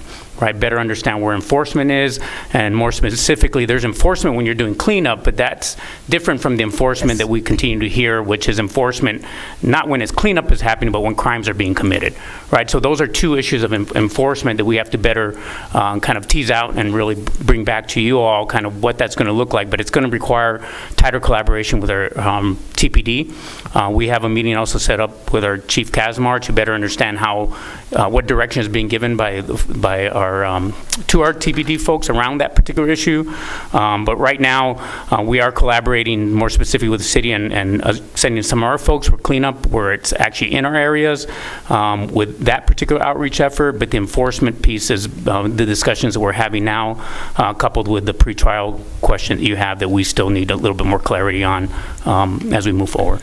Well, Mr. Holmes, I know you are aware more than anything of the situation in the business community and in this coalition that's here today, as well as the neighborhoods around it. The time is of the essence, and we can't move at the speed of government. And the thing that we're concerned about is that this will just kind of be shoved aside or put away under a desk somewhere and not fully addressed. Or assigned to a committee. Or assigned to a committee of some sort. So my request is that there is a sense of urgency on the county's part, and that urgency be conveyed to the city of Tucson. what is the real necessity of even having the city of Tucson involved? I mean, we're actually doing the job that they should be doing, but if we don't do it, nobody's doing it. And is it a situation of money, of funding, of space? Because Ms. Lesher just alluded to the fact that she's, debating on certain spaces. I've been told that there's lots of space at the current former juvenile detention center. By the way, that is the same detention center that was literally turned overnight into a welcoming center for asylum seekers. So it seems to me that if they can, at the speed of light, turn that into a welcoming center for asylum seekers, the same could be done for those folks that we're trying to triage or administrate or identify in the former juvenile center right there too. Could be the asylum seekers known as the welcoming center. The other side for the homeless folks would be the New Beginning Center, or something along those lines. So I think we have spaces available. All we have and all we need, and all we seem to be lacking actually, is the will to get this done. So I would like you to explore those particular items and to create that sense of urgency, and then identify, do we really need to be bogged down by the city of Tucson, which we are getting from every indication that they are lacking in interest and in desire to take part in this whole process. Your thoughts? Chair Bronson, Supervisor Christie, I think speaking about the, Casalitas is an important piece of this. I believe from when we first identified Casalitas as an opportunity at the juvenile detention facility, it was about 5 months until we were able to actually move into the facility. And for a period of time, we had temporary locations at the Kinos complex and a variety of other locations that were temporary while we got one system prepared and ready. And I think we're seeing a lot of that same thing. We hope to collaborate with the City of Tucson because so many of the instances and the problems that we're facing right now may be in the City of Tucson. We can move forward as the county, and we are doing so in our conversations with many of the partners here. We're looking at other spaces. We're doing what we can individually, but we hope to bring the city to the table with us as well because of particularly the role of Tucson Police Department. Well, again, we have a business community that's suffering. We have neighborhoods that are suffering. It's rampant. It's getting out into the state and into the country that Tucson is an epicenter for fentanyl. I don't need to go into all the details because we heard them so eloquently from members of the community. We need to have this sense of urgency, and we need to do anything and everything we can. If it's important to get the city of Tucson along, we need to make sure that they get along and get along quickly. Consequently, I had the pleasure of my first term working with the former chairman of this board, the late, great Richard Elias, and he was something of a mentor, and he taught me a lot, and I observed a lot from him. And one of the first issues that we had to deal with was the very serious and very county-wide outraged issue of Monsanto coming to Pima County. And people were very stirred up about it, very passionate about it, and as they are today on this homeless issue. And as a result of that passion and that interest by the community, which is being replicated by what we heard today, I would like to direct the county administrator and county administration to conduct and hold countywide town halls in each district over the next month and conduct them in the same manner that the Monsanto issue was conducted, where the county administrated it, coordinated it, and accommodated it so the public can express themselves and we can gather further information countywide through each supervisorial district about the need to address this issue and what the community is truly suffering. So I would like to have that replicated like the Monsanto issue was for the homeless issue. And with that, Madam Chair, I don't have no other statement. Madam Chair. Just a moment. Nothing else. Just to do a little follow-up with what Supervisor Christie mentioned. What I've seen, and again, it's anecdotal, is quite a large increase in the number of homeless camps and the number of homeless that have nothing to do with people being evicted.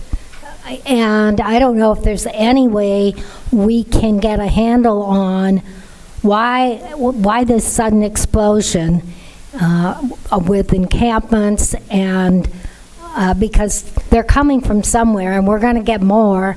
We've got the Super Bowl coming up in January, and I wonder what Phoenix is going to, where Phoenix has the same sort of challenge with home, and I'm wondering if they're shipping them down here now already.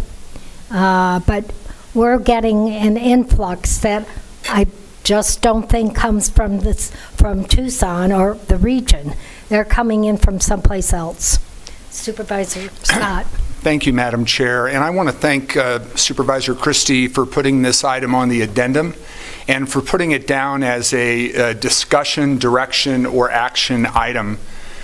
Because like all five of us, I'm concerned with the increased levels of both homelessness and unsafe, often criminal behavior in our community. And what I've been hearing tells me, not only today, but prior to today, with conversations that I've been having leading into this meeting, is that we need to really adopt a framework for action. We cannot take on this issue in a piecemeal fashion. We have to take it on holistically and directly. So because Supervisor Christie was kind enough to put this on the addendum as a discussion, direction, and action item, I have prepared a motion. And if I could pass that down to you, Madam Chair, if you could share copies with Ms. Manriquez and Supervisor Christie and Supervisor Hines, I can email this to you, but again, I think we need to approach these crucial issues holistically and directly, so I have a 7-part motion. Part 1, given the prevalence of criminal behavior that causes great hardships for our residents and businesses, the Board of Supervisors states that anyone who violates laws in place to protect public health and safety should be arrested and prosecuted. Anything that prevents the enforcement of our laws should be identified and removed. The board directs the county administration to work with the county attorney, sheriff, superior court, and any other involved parties to identify any barriers or impediments to effective enforcement or prosecution and report back to us with plans for addressing them. Part 2, the board directs county administration to devise a plan for making use of the Mission Annex as a site for the expansion of pretrial and probation services. Part 3, given the need for more low-barrier shelter space in our community, the board directs county administration to move expeditiously to open a large county-run low-barrier shelter. Part 4, given that the small low-barrier shelters recently opened by the City of Tucson are currently at or above capacity, the board directs county administration to explore the possibility of acquiring other small properties to be used as low-barrier shelters. Part 5, there are numerous high and low-barrier Pima County shelters run by private organizations.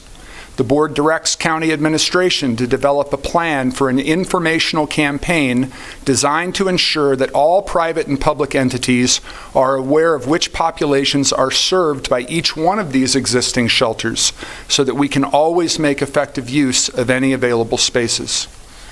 Part 6, there is a need for comprehensive wraparound services that seek to address the root causes of homelessness. The board directs county administration to report to us on any current joint efforts being undertaken by county and City of Tucson staff to provide such services, any further opportunities for greater collaboration, and ways that private sector agencies can join in support of these efforts. In Part 7, The board directs county administration to fully evaluate and report back to us on any options for reallocating unexpended American Rescue Plan Act funds to pay for any expenses associated with any of the items addressed in this motion. Again, Madam Chair, I think we need to address this issue holistically, directly, specifically. I don't feel that any of these items are silver bullets, but I think all of them taken together provide a strong foundation for starting what is going to be a steep climb for our community. So that is my motion. Is there a second? Motion dies for lack of a second. Madam Chair, I think there's another issue that was addressed in Supervisor Scott's motion here is one of the more controversial, or shall I say concerning issues, is the issue of low barrier shelters. Yeah. I'd like to have a little bit of a board discussion on low barrier shelters. What do we mean by that? Where does this fit into the scenario? I'm confused as far as literally what low barrier shelters mean. Madam Chair and Supervisor Christie, thank you for that question. I didn't know what a low barrier shelter was and what a high barrier shelter was until very recently myself. A high barrier shelter is one where if you want to make use of it, if you're to be admitted to it, you have to meet certain criteria. For example, you can't be using drugs. Sometimes you can't bring a spouse. Sometimes you can't bring a pet. High barrier shelters have certain rules that people being admitted to those shelters have to follow. If they don't meet all of those rules or criteria, they can't be admitted to the shelter. A low barrier shelter is one that takes in virtually anybody so that they can be provided with shelter. A low barrier? Yes, sir. Yeah, but the problem with low barrier shelters, and we've seen some of them, is that you're essentially buying housing. I think what we heard from those who spoke at Call to the Public is that we need an immediate solution. We need to get the criminals off the street immediately. And I don't think low barrier or high barrier shelters are an immediate solution. And so we're looking at some kind of sanctioned camping as a immediate but not long-term solution. But we need to get the criminals off the street, and I'm not sure we're going to be able to, with low or high barrier shelters, meet that in a timely manner. Not that that isn't, perhaps a long-term solution, but we need immediate action in getting the criminals off the street. Chair Bronson, one of my concerns is that none of us are experts in this field. And so one of the reasons why we'd asked, 2 weeks ago, for our county administrator to start working together on a task force to bring nonprofits and law enforcement and business community together to come up with different solutions, because I don't think there's going to be one silver bullet to fix this. But we have been, as a community, arresting people. Most of them are nuisance crimes, and my understanding is they're arrested, let's say, for trespassing. Arrested if law enforcement chooses to pick them up, because that doesn't always happen. They come in and out and are back out on the streets about 8 hours, right? And so there are penalties for certain misdemeanors, and there's certain jail time, but we are not, as a board, in charge of how the courts impose or choose to impose those consequences. And so I think that it has to be a conversation with the courts, because we keep saying that there needs to be action right now. We have to do it right this second. But we, the five of us, we don't have control over all of these other factors that factor into it. So if we look at, let's say, penalty for drug use or possession let's say it's a class 4 felony. It's 1 to 3 and 3.75 years in prison. Right. That's what we have right now, right? And that's a class 4. So it just depends on how they're charged, what the courts decide during pretrial services. There's been a lot of conversation about drug court, but I think for drug court to work historically, you have to have a certain sentence that you're looking at in order to opt to go into treatment. You can't force anyone to go into treatment. We've heard that several times, today even. So how are we going to make all of those pieces work together in order to help support what we all want, is a safe community, a healthy environment for all of us to walk around in? I don't disagree that we have concerns. That's not my issue. My issue is are all of these, transition center or triage center, are all of those, is that process going to work? Because how are we compelling people to go to these locations? Are we forcing people? Can we legally do that? People have rights too. So that's sort of why I want to have a conversation that's bigger than this, because we can build it and spend $1 million a month to have an empty space. If we can't figure out what it is, how do we put people into different programs? So if it's a conversation with the courts to say, tell me what you're doing with a first offense and a second offense and a third offense, just so we clearly understand. Because I know, because I have friends who are business owners too, it's like I feel like I call the police, they come pick them up, and 9 hours later they're back. And all of their stuff is still there. So how do we break that cycle? And I just want to understand if these encampments, extra shelters, if that's going to be a solution to the problem, or if it's just maybe pushing the problem into certain centers of town. I don't know if that's the answer. That's why I think that we should have experts working on this issue. And I do agree that it is something that has to be done quickly, but we have been arresting people. That's not working. It's just not working.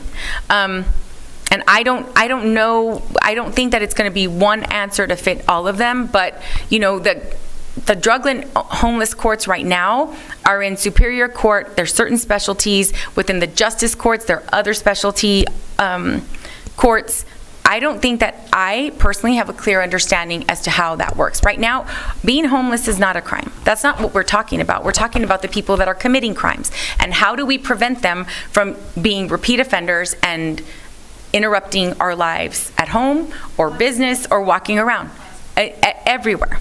So that's why, we have people that we're working on certain programs, and I think that what we're trying to do up here is to piecemeal and take pieces of things that have sounded okay, but they haven't historically worked in other cities that they've been tried, and so I'm concerned they're working in Seattle, they're working in Portland. Well, no, but some of those programs have been moved around. And again, if we have examples of programs that are working, then why haven't we as a board been presented with that information, as opposed to all of us doing our own research and homework? Because we haven't heard from our administration as a collective group bringing other people together on this is what we think a good plan would look like. Because we have a lot of people that are talking at each other and not so much talking together to try to tackle the problem. And one thing, Madam Chair, that we are not addressing that is so important and imperative at this point is that it's time to change our no cash bail policy.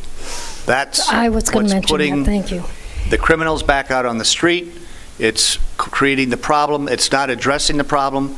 And with all due respect to this very comprehensive effort on Supervisor Scott's part, and there are parts of it I could agree with, I don't see anything that shows that we're going to collaborate with the NGOs in the community. And my God, there's scores of NGOs that are dedicated to dealing with the homeless. I get hit up for them all the time and have been for years for money. Where are they in all this? Why aren't they stepping up to the plate? And these are the things that we've got to consider, but in the short term, we need to address what is happening on the street right now and to get those criminals off the street right now. And one of the ways we got to do it is change that no cash bail policy. Madam Chair. Supervisor Scott. Thank you. The NGOs, Supervisor Christie, are addressed in both item number 5 and number 6. The approach to getting criminals off the street and making sure that they're effectively dealt with or are addressed in items number 1 and number 2. I don't think so. Well, I understand that you don't think so, or you would have seconded the motion. But I think that we could use this as the basis for doing something. Because so far, we've taken no direct action, and I recognize that this motion was not able to get a second, but I think there are parts of this motion that probably the entire board can support. And the one thing that we heard loud and clear today was we need to take action, and so far, we've not done that. I'm encouraged with what administration, through both what we heard from Ms. Lesher and Mr. Holmes, are already doing, some of which I wanted to encourage in this motion, but I think there is a basis here for concerted and perhaps even unanimous action on the part of the board to address issues that I know all 5 of us are very concerned about. Madam Chair? Supervisor Christie. Do you want to take baby steps, maybe? And there. Well, I would just, to Supervisor Grijalva's point, I think part of the problem, and you've mentioned the no cash bail issue, but we don't know, like, people are getting arrested, but then they're back on the streets. We don't know. Part of it, I think, if I understand, is it's how they're charged by the arresting entity, the sheriff and our TPD. And then number 2, what our county attorney, how they choose or choose not to prosecute. So we need that information. I mean, if the county attorney is not prosecuting, or if the arresting officer is charging them with a lesser crime, and then they end up not getting prosecuted, we're just going to keep going around in a circle. So I, again, don't have answers necessarily, but I think we have to get them off the street immediately. How do we do that? And I think part of the hang-up is pretrial services, and the other is deflection. I don't know that deflection is working at all. Chair Bronson, I just want to read from our county attorney sent us all an email, and what she says here is, we have explained repeatedly that the concerns of theft, trespass, disorderly, simple assault, etc., are all city misdemeanors that her office has zero authority over. So that's why I'm saying it has to be regional, that we have to work with other we have to work with the other courts and the other municipalities. They go to city court? Yes, they're city misdemeanors because most of these crimes are happening in the city. So pretrial services right now is being run by city. So I think that's why one of the issues is really how the courts and law enforcement, how we're working together or not working together at this point. And Madam Chair, agree. I think Supervisor Scott has answered Supervisor Grijalva's concerns, and it's in number 2, and I think we can forward this as an agenda or an item for support, is that the board directs county administration to devise a plan for making use of the Mission Annex as a site for the expansion of pretrial and probation services. I would support that if as it stands alone. And I think that's a first initial step. I think it's addressing the core of the problem that Supervisor Scott has outlined here. And if Supervisor Scott would put that in the form of a motion. Or you could. I move that the board directs county administration to devise a plan for making, I don't want to take anything away from Supervisor Scott. He did a lot of work on this. The board directs county administration to devise a plan for making use of the Mission Annex as a site for the expansion of pretrial and probation services. Second. Okay, actually, Supervisor Scott probably should have been the one to make the motion. It's fine. Okay. There's a motion and a second. Any discussion? Any objections? Supervisor Hines has joined us, by the way. If there are no objections, motion carries unanimously. But again, to Supervisor Grijalva's point, if the issue, it sounds like one of the challenges is that many of these crimes, they're being charged as misdemeanors, and they end up in city court over which we have no control. So how do we address that? Madam Chair. Mr. Holmes, or do you have any thoughts? Chair Bronson, I go back to kind of the first thing that Supervisor Scott said. I mean, I think we need to better understand this process to be able to bring people together and potentially influence and change the way things are currently done. I think that's we have no jurisdiction over the courts, but we do have the ability to bring people together and figure out what the best course of action is going to be to address some of these issues. It's going to require, though, to your point earlier, Mr. Supervisor Christie, it's going to require collaboration with the city since they have the jurisdiction over those parts of the court, and quite frankly with TPD. So I don't have a clear answer to that, Supervisor Bronson, but it's going to start with trying to better understand that system and influence the way it's currently done. So just to get a sense of the board, item 1, that Supervisor Scott's memo to us, is there an issue with that movie? I think that pretty much addresses the issues that we are just, if you want to move the item.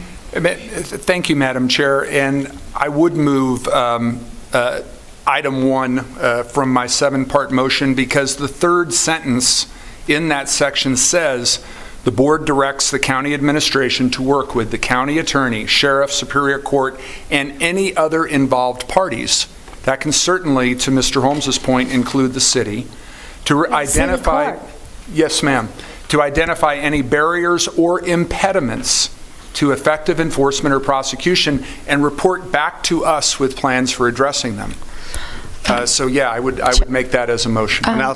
I'll second. Can I ask for a friendly amendment? So where it says superior court, can we just put courts in general? Yeah, let's do that courts way in there's general. no nuance, weirdness, it's just courts. Yes, okay. I would accept that. Okay. And for clarification purposes, before we vote, the mission annex, that is county-owned property? Yes.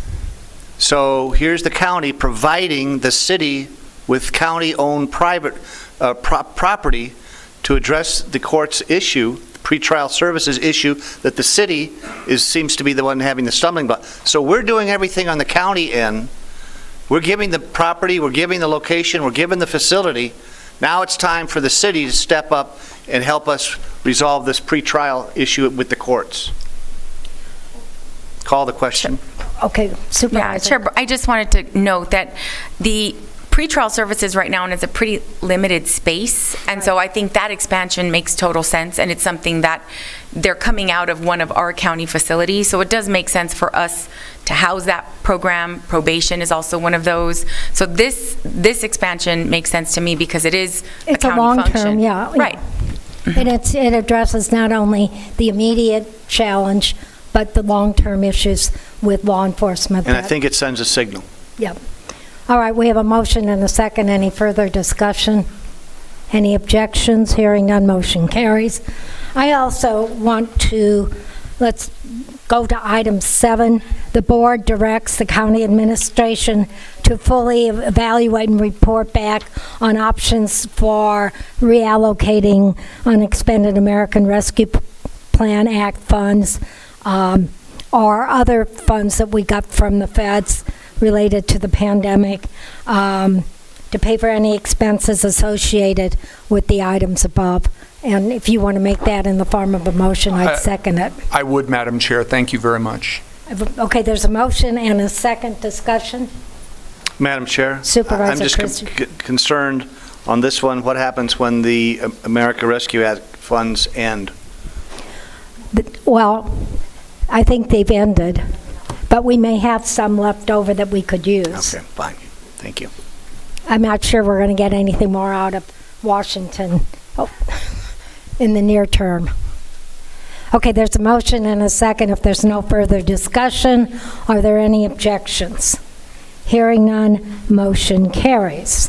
Madam Chair, Supervisor. I really like Supervisor Christie's suggestion that we take baby steps, so I'm going to try and take one more because he made reference to the role of NGOs, non-governmental organizations, and some of them run shelters that are already up and running, and we also would like to have them working in partnership with city and county staff on wraparound services.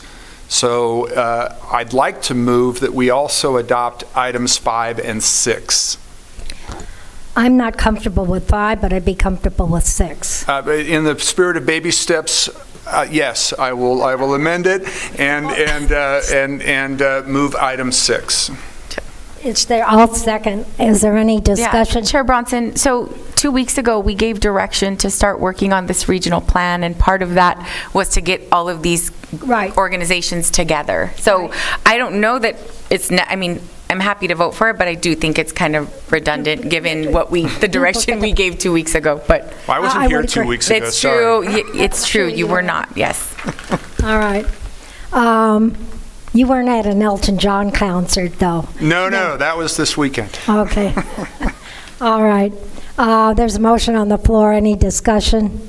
Any objections? Motion carries. I think we're done with baby steps. Thank you. Actually, that's pretty good. 7 items. How many did you? We got 4. You got 4 out of 7. I'll take it. Okay. And I didn't realize you were here. It's good to see you. You were hiding her. All right. We, I think, have concluded that piece. And again, I want to thank everybody who took the time to come before us. And you've made a difference. And let's continue to work together. All right. We have an executive session, but let's go quickly. I'm going to take things out of order. Supervisor Grijalva has to leave at 2:30. I want to make sure we get to item 9 on the regular agenda. It's the appointment of Constable for Justice Precinct 10. I believe we may have John Camarana on the phone. Is he on the phone? Oh, you're here in person. Oh, there. Okay. Okay, I thought you were on the phone. Yeah, go ahead. Thank you. Sorry. My name is John Camerano, and I am one of the applicants who applied for Constable Precinct 10. I would like to thank the board for your time and consideration, as well as your willingness to help a citizen such as myself who is new to this arena. I'm grateful for the opportunity and offer my congratulations to whoever the new constable may be, and I remain open to any assistance that they may need.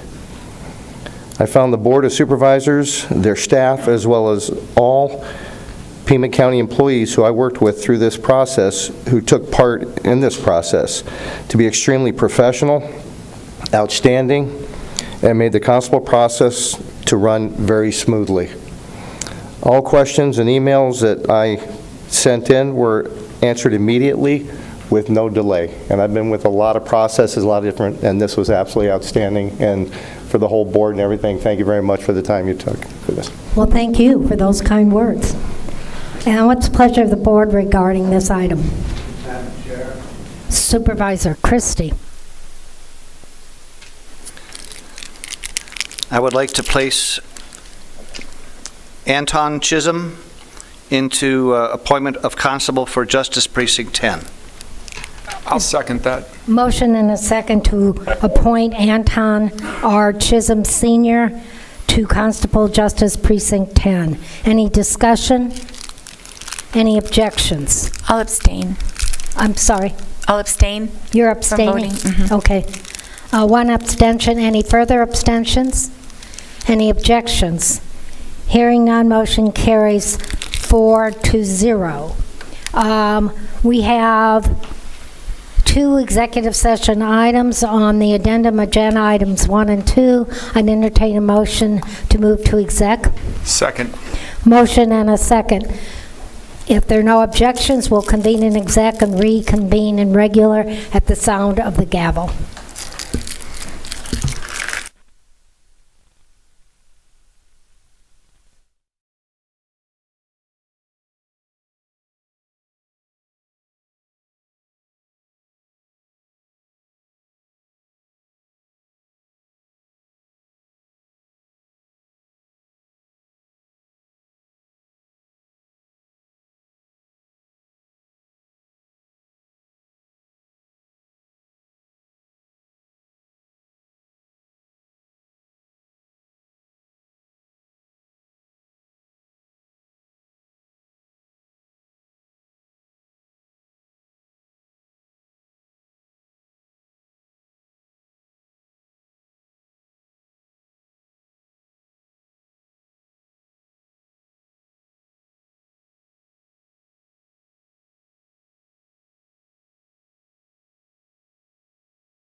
We're back in regular session. All board members are present. We're on the addendum agenda. Items 1 and 2 were information only. On the executive session, I want to move to item 5, waiver of attorney-client privilege. What's the pleasure of the board on item 5 on the addendum? I'll move that item, Madam Chair. I'll second. To waive, okay, you're moving to waive. Yes, ma'am. Motion and a second. Any discussion? Any objection? Hearing none, motion carries. Let's finish, let's do, if nobody has any objections on the addendum agenda, 7 and 8, Community Action Agency Board appointment and Regional Affordable Housing Commission appointments. I'll move those 2 items. Madam Chair? Supervisor. I would like to hold item 6 for separate. Item 6, we already did. It should be marked up. Thank you. Okay, I'm moving those 2 items. Was there a second? I'll second. Motion and a second. Items 7 and 8. If there are no objections, motion carries. Moving back to the regular agenda, we have, oh, my favorite, we have consent. What's the pleasure of the board? Chair Bronson, I'd like to pull item 30, please. Item 30, Madam Chair, okay. I'm glad my colleagues are sitting down.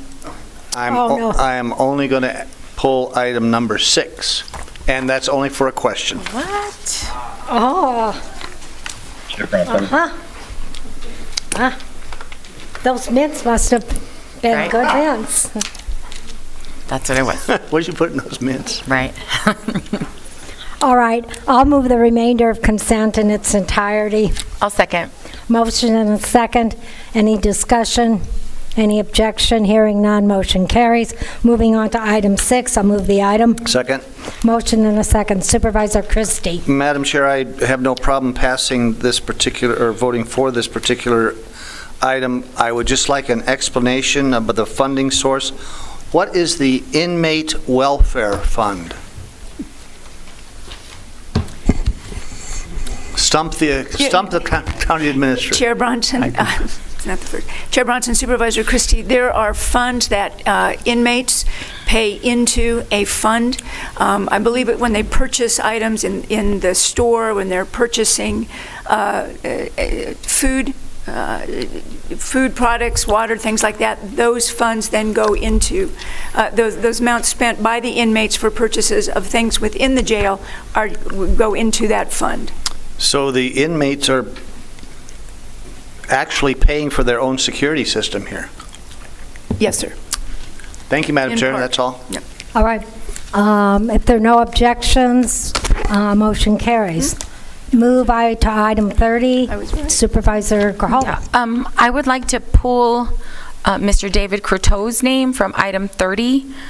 It has been brought to my attention that Mr. Croteau has shared anti-Semitic content on his personal social media accounts in the past. It is absolutely unacceptable. Hate has no place here in standing against and condemning racism and anti-Semitism. I find it imperative that we do not move forward with appointing him to a position as precinct committeeman. I appreciate that this is not usually something that we do here, but I do think there's a reason why these items come to us. And I think it's notable that in his social media activity led to the Green Party impeaching Mr. Croteau from 2017. So that's why he's in this party. I would agree with you, but I think our actions are ministerial. Could I get a clarification from the county attorney? Chair Bronson, I'll look into that. I'll get you an answer in a moment. I'm sorry? I can get you an answer in a moment. Okay.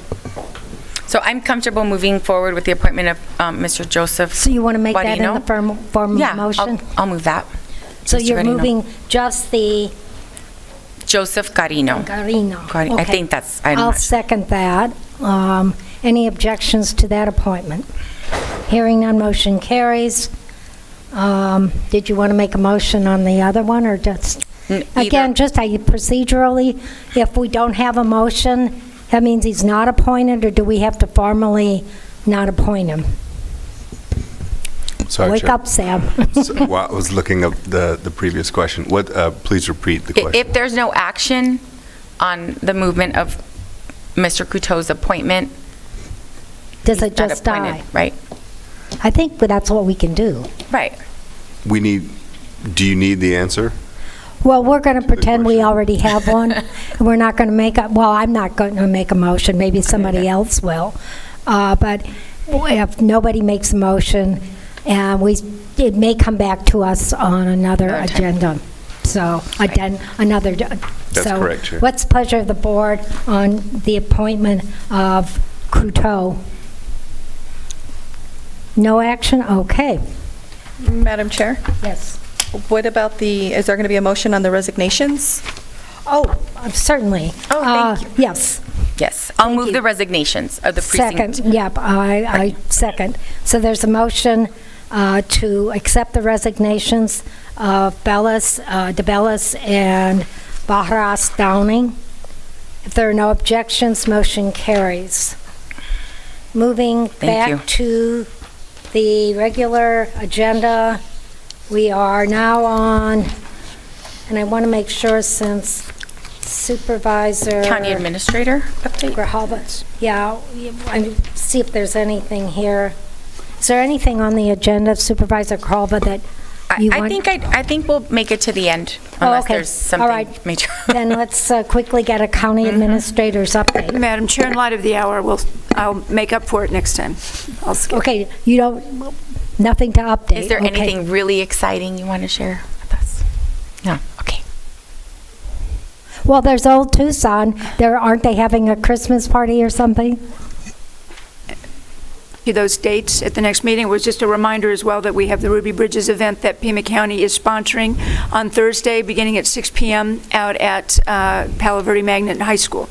So that we're proud of that participation and look forward to seeing everyone there. We've got another, I'm looking, and that's why I say I'll make it up next time. We've got an outstanding award that's been received from the state of Arizona for our Natural Resources, Parks and Recreation Department, and I apologize for not having it at my fingertips, but will. Okay. Thank you. All right, let's move on to item 13 then. I'll move the item. Second. Motion and a second. Any discussion? Any objections? Okay, then let's move on to item 14, attractions and tourism grant acceptance. I'll move the item. Second. Motion and a second. Discussion? Objections? Hearing none, motion carries. Moving on to item 15, 16, 17, and 18 have been continued. Item 15, I'll move the item. I'll second. Motion and a second. Any discussion? Any objections?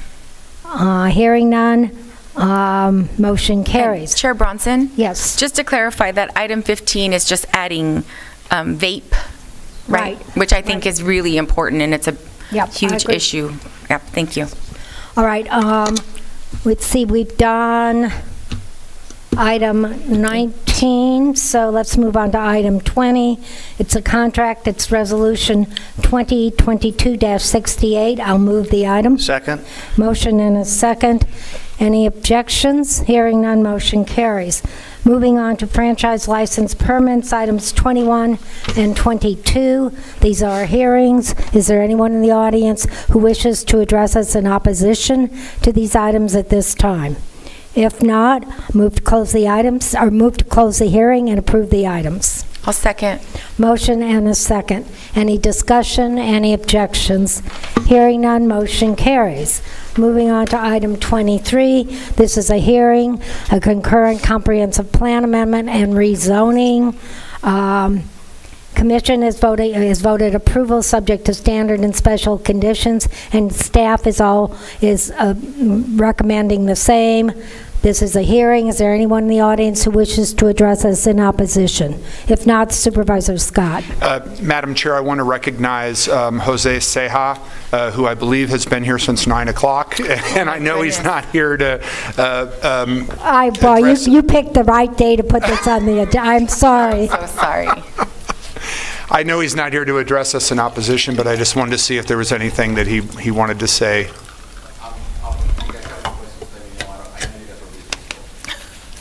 Thank you, Mr. Ceja. Thank you for staying. Madam Chair, I'll move to close the public hearing and recommend approval subject to standard and special conditions based on the recommendation of both staff and the Planning and Zoning Commission. Second. There's no discussion, no objections, motion carries.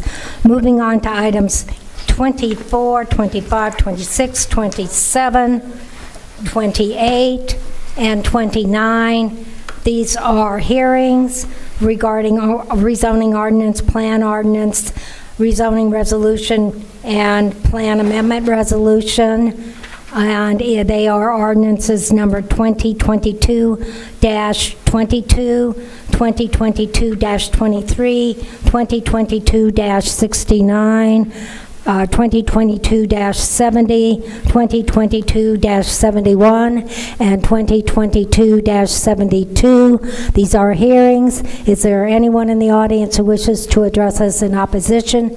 If not, I'll move the items. Second. And close the hearing. Second. Motion and a second. Any objections? Hearing none, motion carries. Oh, this can't be true. It is. We have one item we haven't discussed on the addendum agenda. Supervisor Christie put that on. It's item 3, 2022 elections. Supervisor Christie. Thank you, Madam Chair. Do we have the elections director available? Is she available? She was a long time ago, but... Yes, I'm here. Oh, you are? Yes, I'm here. Thank you for bearing with us. Thank you, Director Hargrove, for being here. I appreciate it. I would like to ask that the elections director and the county recorder present an after-action report in the same fashion as they did after the primary, an analysis of all that was taken as far as steps to provide the election process to Pima County at both departments. And there are a couple of items that I would like that after-action report to address. But for the sake of Director Hargrove, I have a couple of questions, Director Hargrove, since you're here, which I appreciate, and I know it's I'm sure, have you been busy? Just a little bit. So, maybe you want to just put those in writing and send her an email? Well, this one is kind of important to us. I was asked in an interview with Lupita Murillo on November 7th that there had been a threatening letter sent to the chair of the Pima County Democratic Committee. And it apparently was of such a nature that she notified the Department of Justice on this particular letter. And she deemed it as a threatening letter. And at the last Elections Integrity Commission meeting, Chair Brian Bickle presented the letter in his own hands, but it was not in any of the background, and it was not in any of the public record. I believe he just simply read it, and I'm not even sure if he did that. I believe he handed it to one of the commission members for the ability for that member to take a picture of it, but there was no physical display of the letter. It was not in the background, and it was not released for public record. Do you recall that incident, and do you recall the letter, Madam? I recall the conversation, but I never saw the letter. I do not have a copy of the letter. You never saw the letter either, so you don't know the contents of it? Or do you recall the contents? My first concern is, since this was presented in the Elections Integrity Commission meeting, is this not a potential open meeting violation by not giving it in the background or presenting it? That's probably a question for our county attorney. And I'm directing it to him. And if you can't give me an answer now, could you look into it? We can look into that, Supervisor Christie. The issue, of course, is that he presented this letter in a meeting, did not put it in the background, and did not give it out to the public for consumption. And I'm questioning whether that was an open meeting violation. To carry this a little further, Well, I think not only, there should have been notification, may not be open meeting, though, I don't know. But well, there that's why might I'm be asking problem. for the attorney to look into it. So, as this goes on, the Pima County Democratic Chair felt the letter was threatening enough, she notified the Department of Justice that this letter was sent to her. Again, no one has seen the letter, no one knows what this letter is about or who sent it, and even Lupita Murillo, she didn't know the details of the letter, but she was asking me my reaction to it, and I had no reaction because I never heard of the letter being presented or anything about the letter. And then she went on to say, and now the Department of Justice has notified Pima County and other counties that as a result of this letter, they will be sending observers to Pima County. So when the Department of Justice says that they're coming into Pima County to observe the polls and the voting election, the voting system, my first question is, County Administrator Lesher, were you notified that the DOJ was coming in? Chair Bronson, Supervisor Christie, not to my knowledge. Did you ever see any kind of a notification of it? Chair Bronson, Supervisor Christie, not that I recall. Well, when... But I'm happy to look for both the letter and to see if there's a response. I have the notification. Ms. Murillo didn't know all the details, but because she notified us, we went online and we found the warning, I guess you could call it, that the Department of Justice was coming in to Pima County and other counties to observe the election process. To me, that's very concerning, and my response was, I welcome all the eyes we want, but what was in this letter? Who wrote it? Why did the Democrat Party chairman feel so compelled that it was so threatening that she didn't even release the details of the letter, but felt important enough to contact the Department of Justice? Was this some kind of a fabricated issue to gin up the other side, to create some sort of a narrative that there's violence almost going on? So we don't even know if the Department of Justice came into Pima County, do we? We do not. So this is concerning because it was used, I think, as a purposeful device to try to intimidate people in the voting process, as well as to try to create a false narrative that there was going to be violence. She had a letter. She notified the Department of Justice. Justice Department notified Pima County allegedly and never showed up, threatened to show up, and never did. Or if they did, we don't know what they did. I would like, at this particular point, some direction, perhaps, Madam Director, I don't know what, basically, aren't you the liaison between the county and the EIC? Yes, I am, but Supervisor Christie, may I respond, Chair Bronson, Supervisor Christie, to the DOJ information?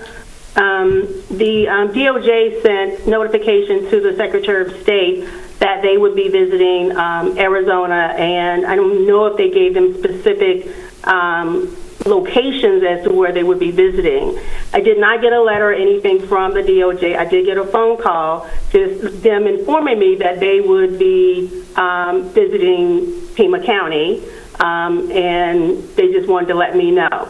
And so they did ask for some information, a letter, documentation, allowing them to actually introduce themselves as they went into any vote centers. I did not hear of anyone actually going into a vote center. I never got a phone call from any of the inspectors, and they did not provide any reasons why they would be visiting Arizona, except for it is common for them to visit counties, cities and counties. That is all the information that I have based on the visits. And from one of the counties, when we were talking about it, they said, oh yeah, we get visits all the time from the DOJ. So I'm not sure what the purpose of that visit was, whether it was in response to the letter or not. So just wanted to let you know. And no, Administrator Lesher was not made aware of this. We did not get anything in writing. We just got notification that they would be visiting Arizona and Pima County. I would ask respectfully that the county administrator look into this whole incident and give a report.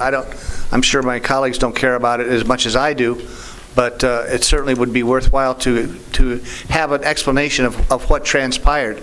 If this was a fabrication on the chair of the Democratic Party, that's troublesome. If it was also designed to intimidate or give the implication that the DOJ was coming in and was being weaponized, that is troublesome as well. So I'd appreciate that. A couple of quick questions for the director. As we discussed, you stated, Madam Director, that you would post certifications of properly politically balanced vote centers. Did you do that? I did send the information out to the vote centers, yes, sir. You did for the what? A copy of the information to the vote centers. A copy of the document that I drafted was included in the last update that came from Administrator Lesher. So when we talked about that each vote center would have your certification that the vote centers were politically balanced, that did not happen? I did send it to the vote centers, yes, sir. Were they posted?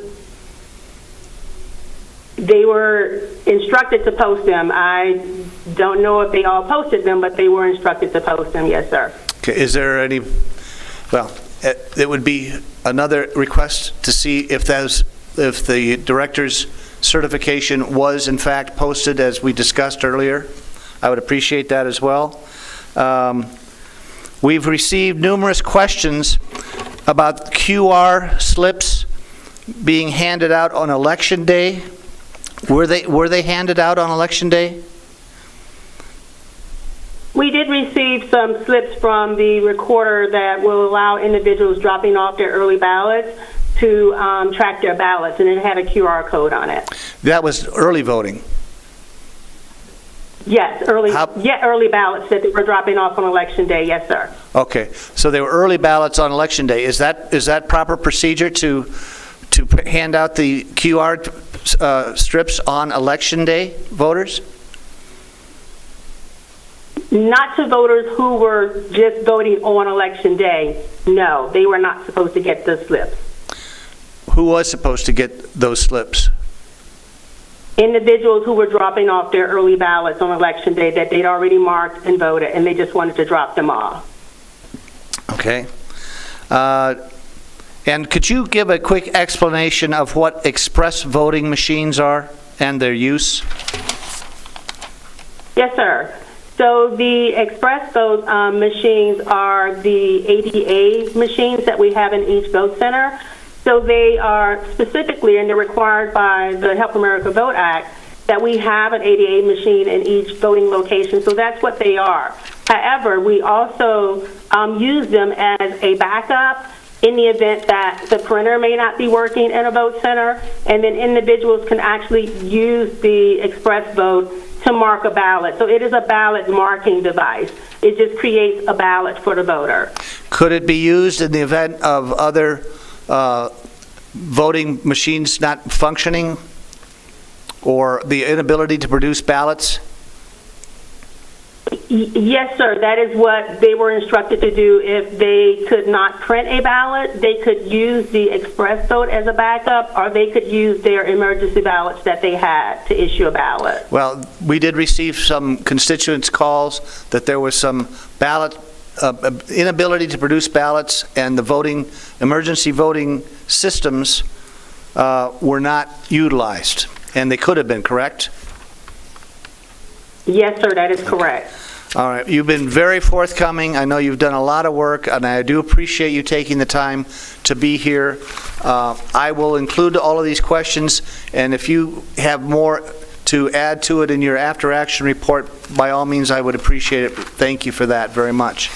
And Madam Chair, I had some questions in the interest of time for the county recorder. I have to acknowledge that the county recorder was gracious enough and polite enough to call me personally to advise me that she would be unable to come today, and I appreciate that, reaching out to me personally by her. I will submit the questions to the clerk for the after action report from both the Director of Elections and the county recorder, and thank you for your time. And I'll look forward to your findings on the issue with the letter. Chair Bronson, if I could, before Ms. Hargrove drops off, I just wanted to say thank you so much for all of your hard work and to your team. I know it was a really difficult election season, and I just want to say how appreciative I am of all of the information that you've been able to share and the updates that have continued to come. So thank you. Well, one last question. Ms. Hargrove, what keeps you up at night now? Counting ballots. Chair Bronson, if I may, and just to clarify, the Election Integrity Commission does not, for the primary after-action report, the request is that it would go through the EIC before it came to the board. It is my understanding at this time that the EIC does not plan to meet again until January. So I just want to be clear that we will be providing a report to this board. Directly to the board. Before the EIC has an opportunity to weigh in. Just Great. FYI. Thank you. Thank you so much. And I want to echo what Supervisor Grijalva did. You did an outstanding job and came in Pima County at a challenging time. Thank you for your good work and look forward to working with you in the future. And with that, if there are no objections, this meeting stands adjourned.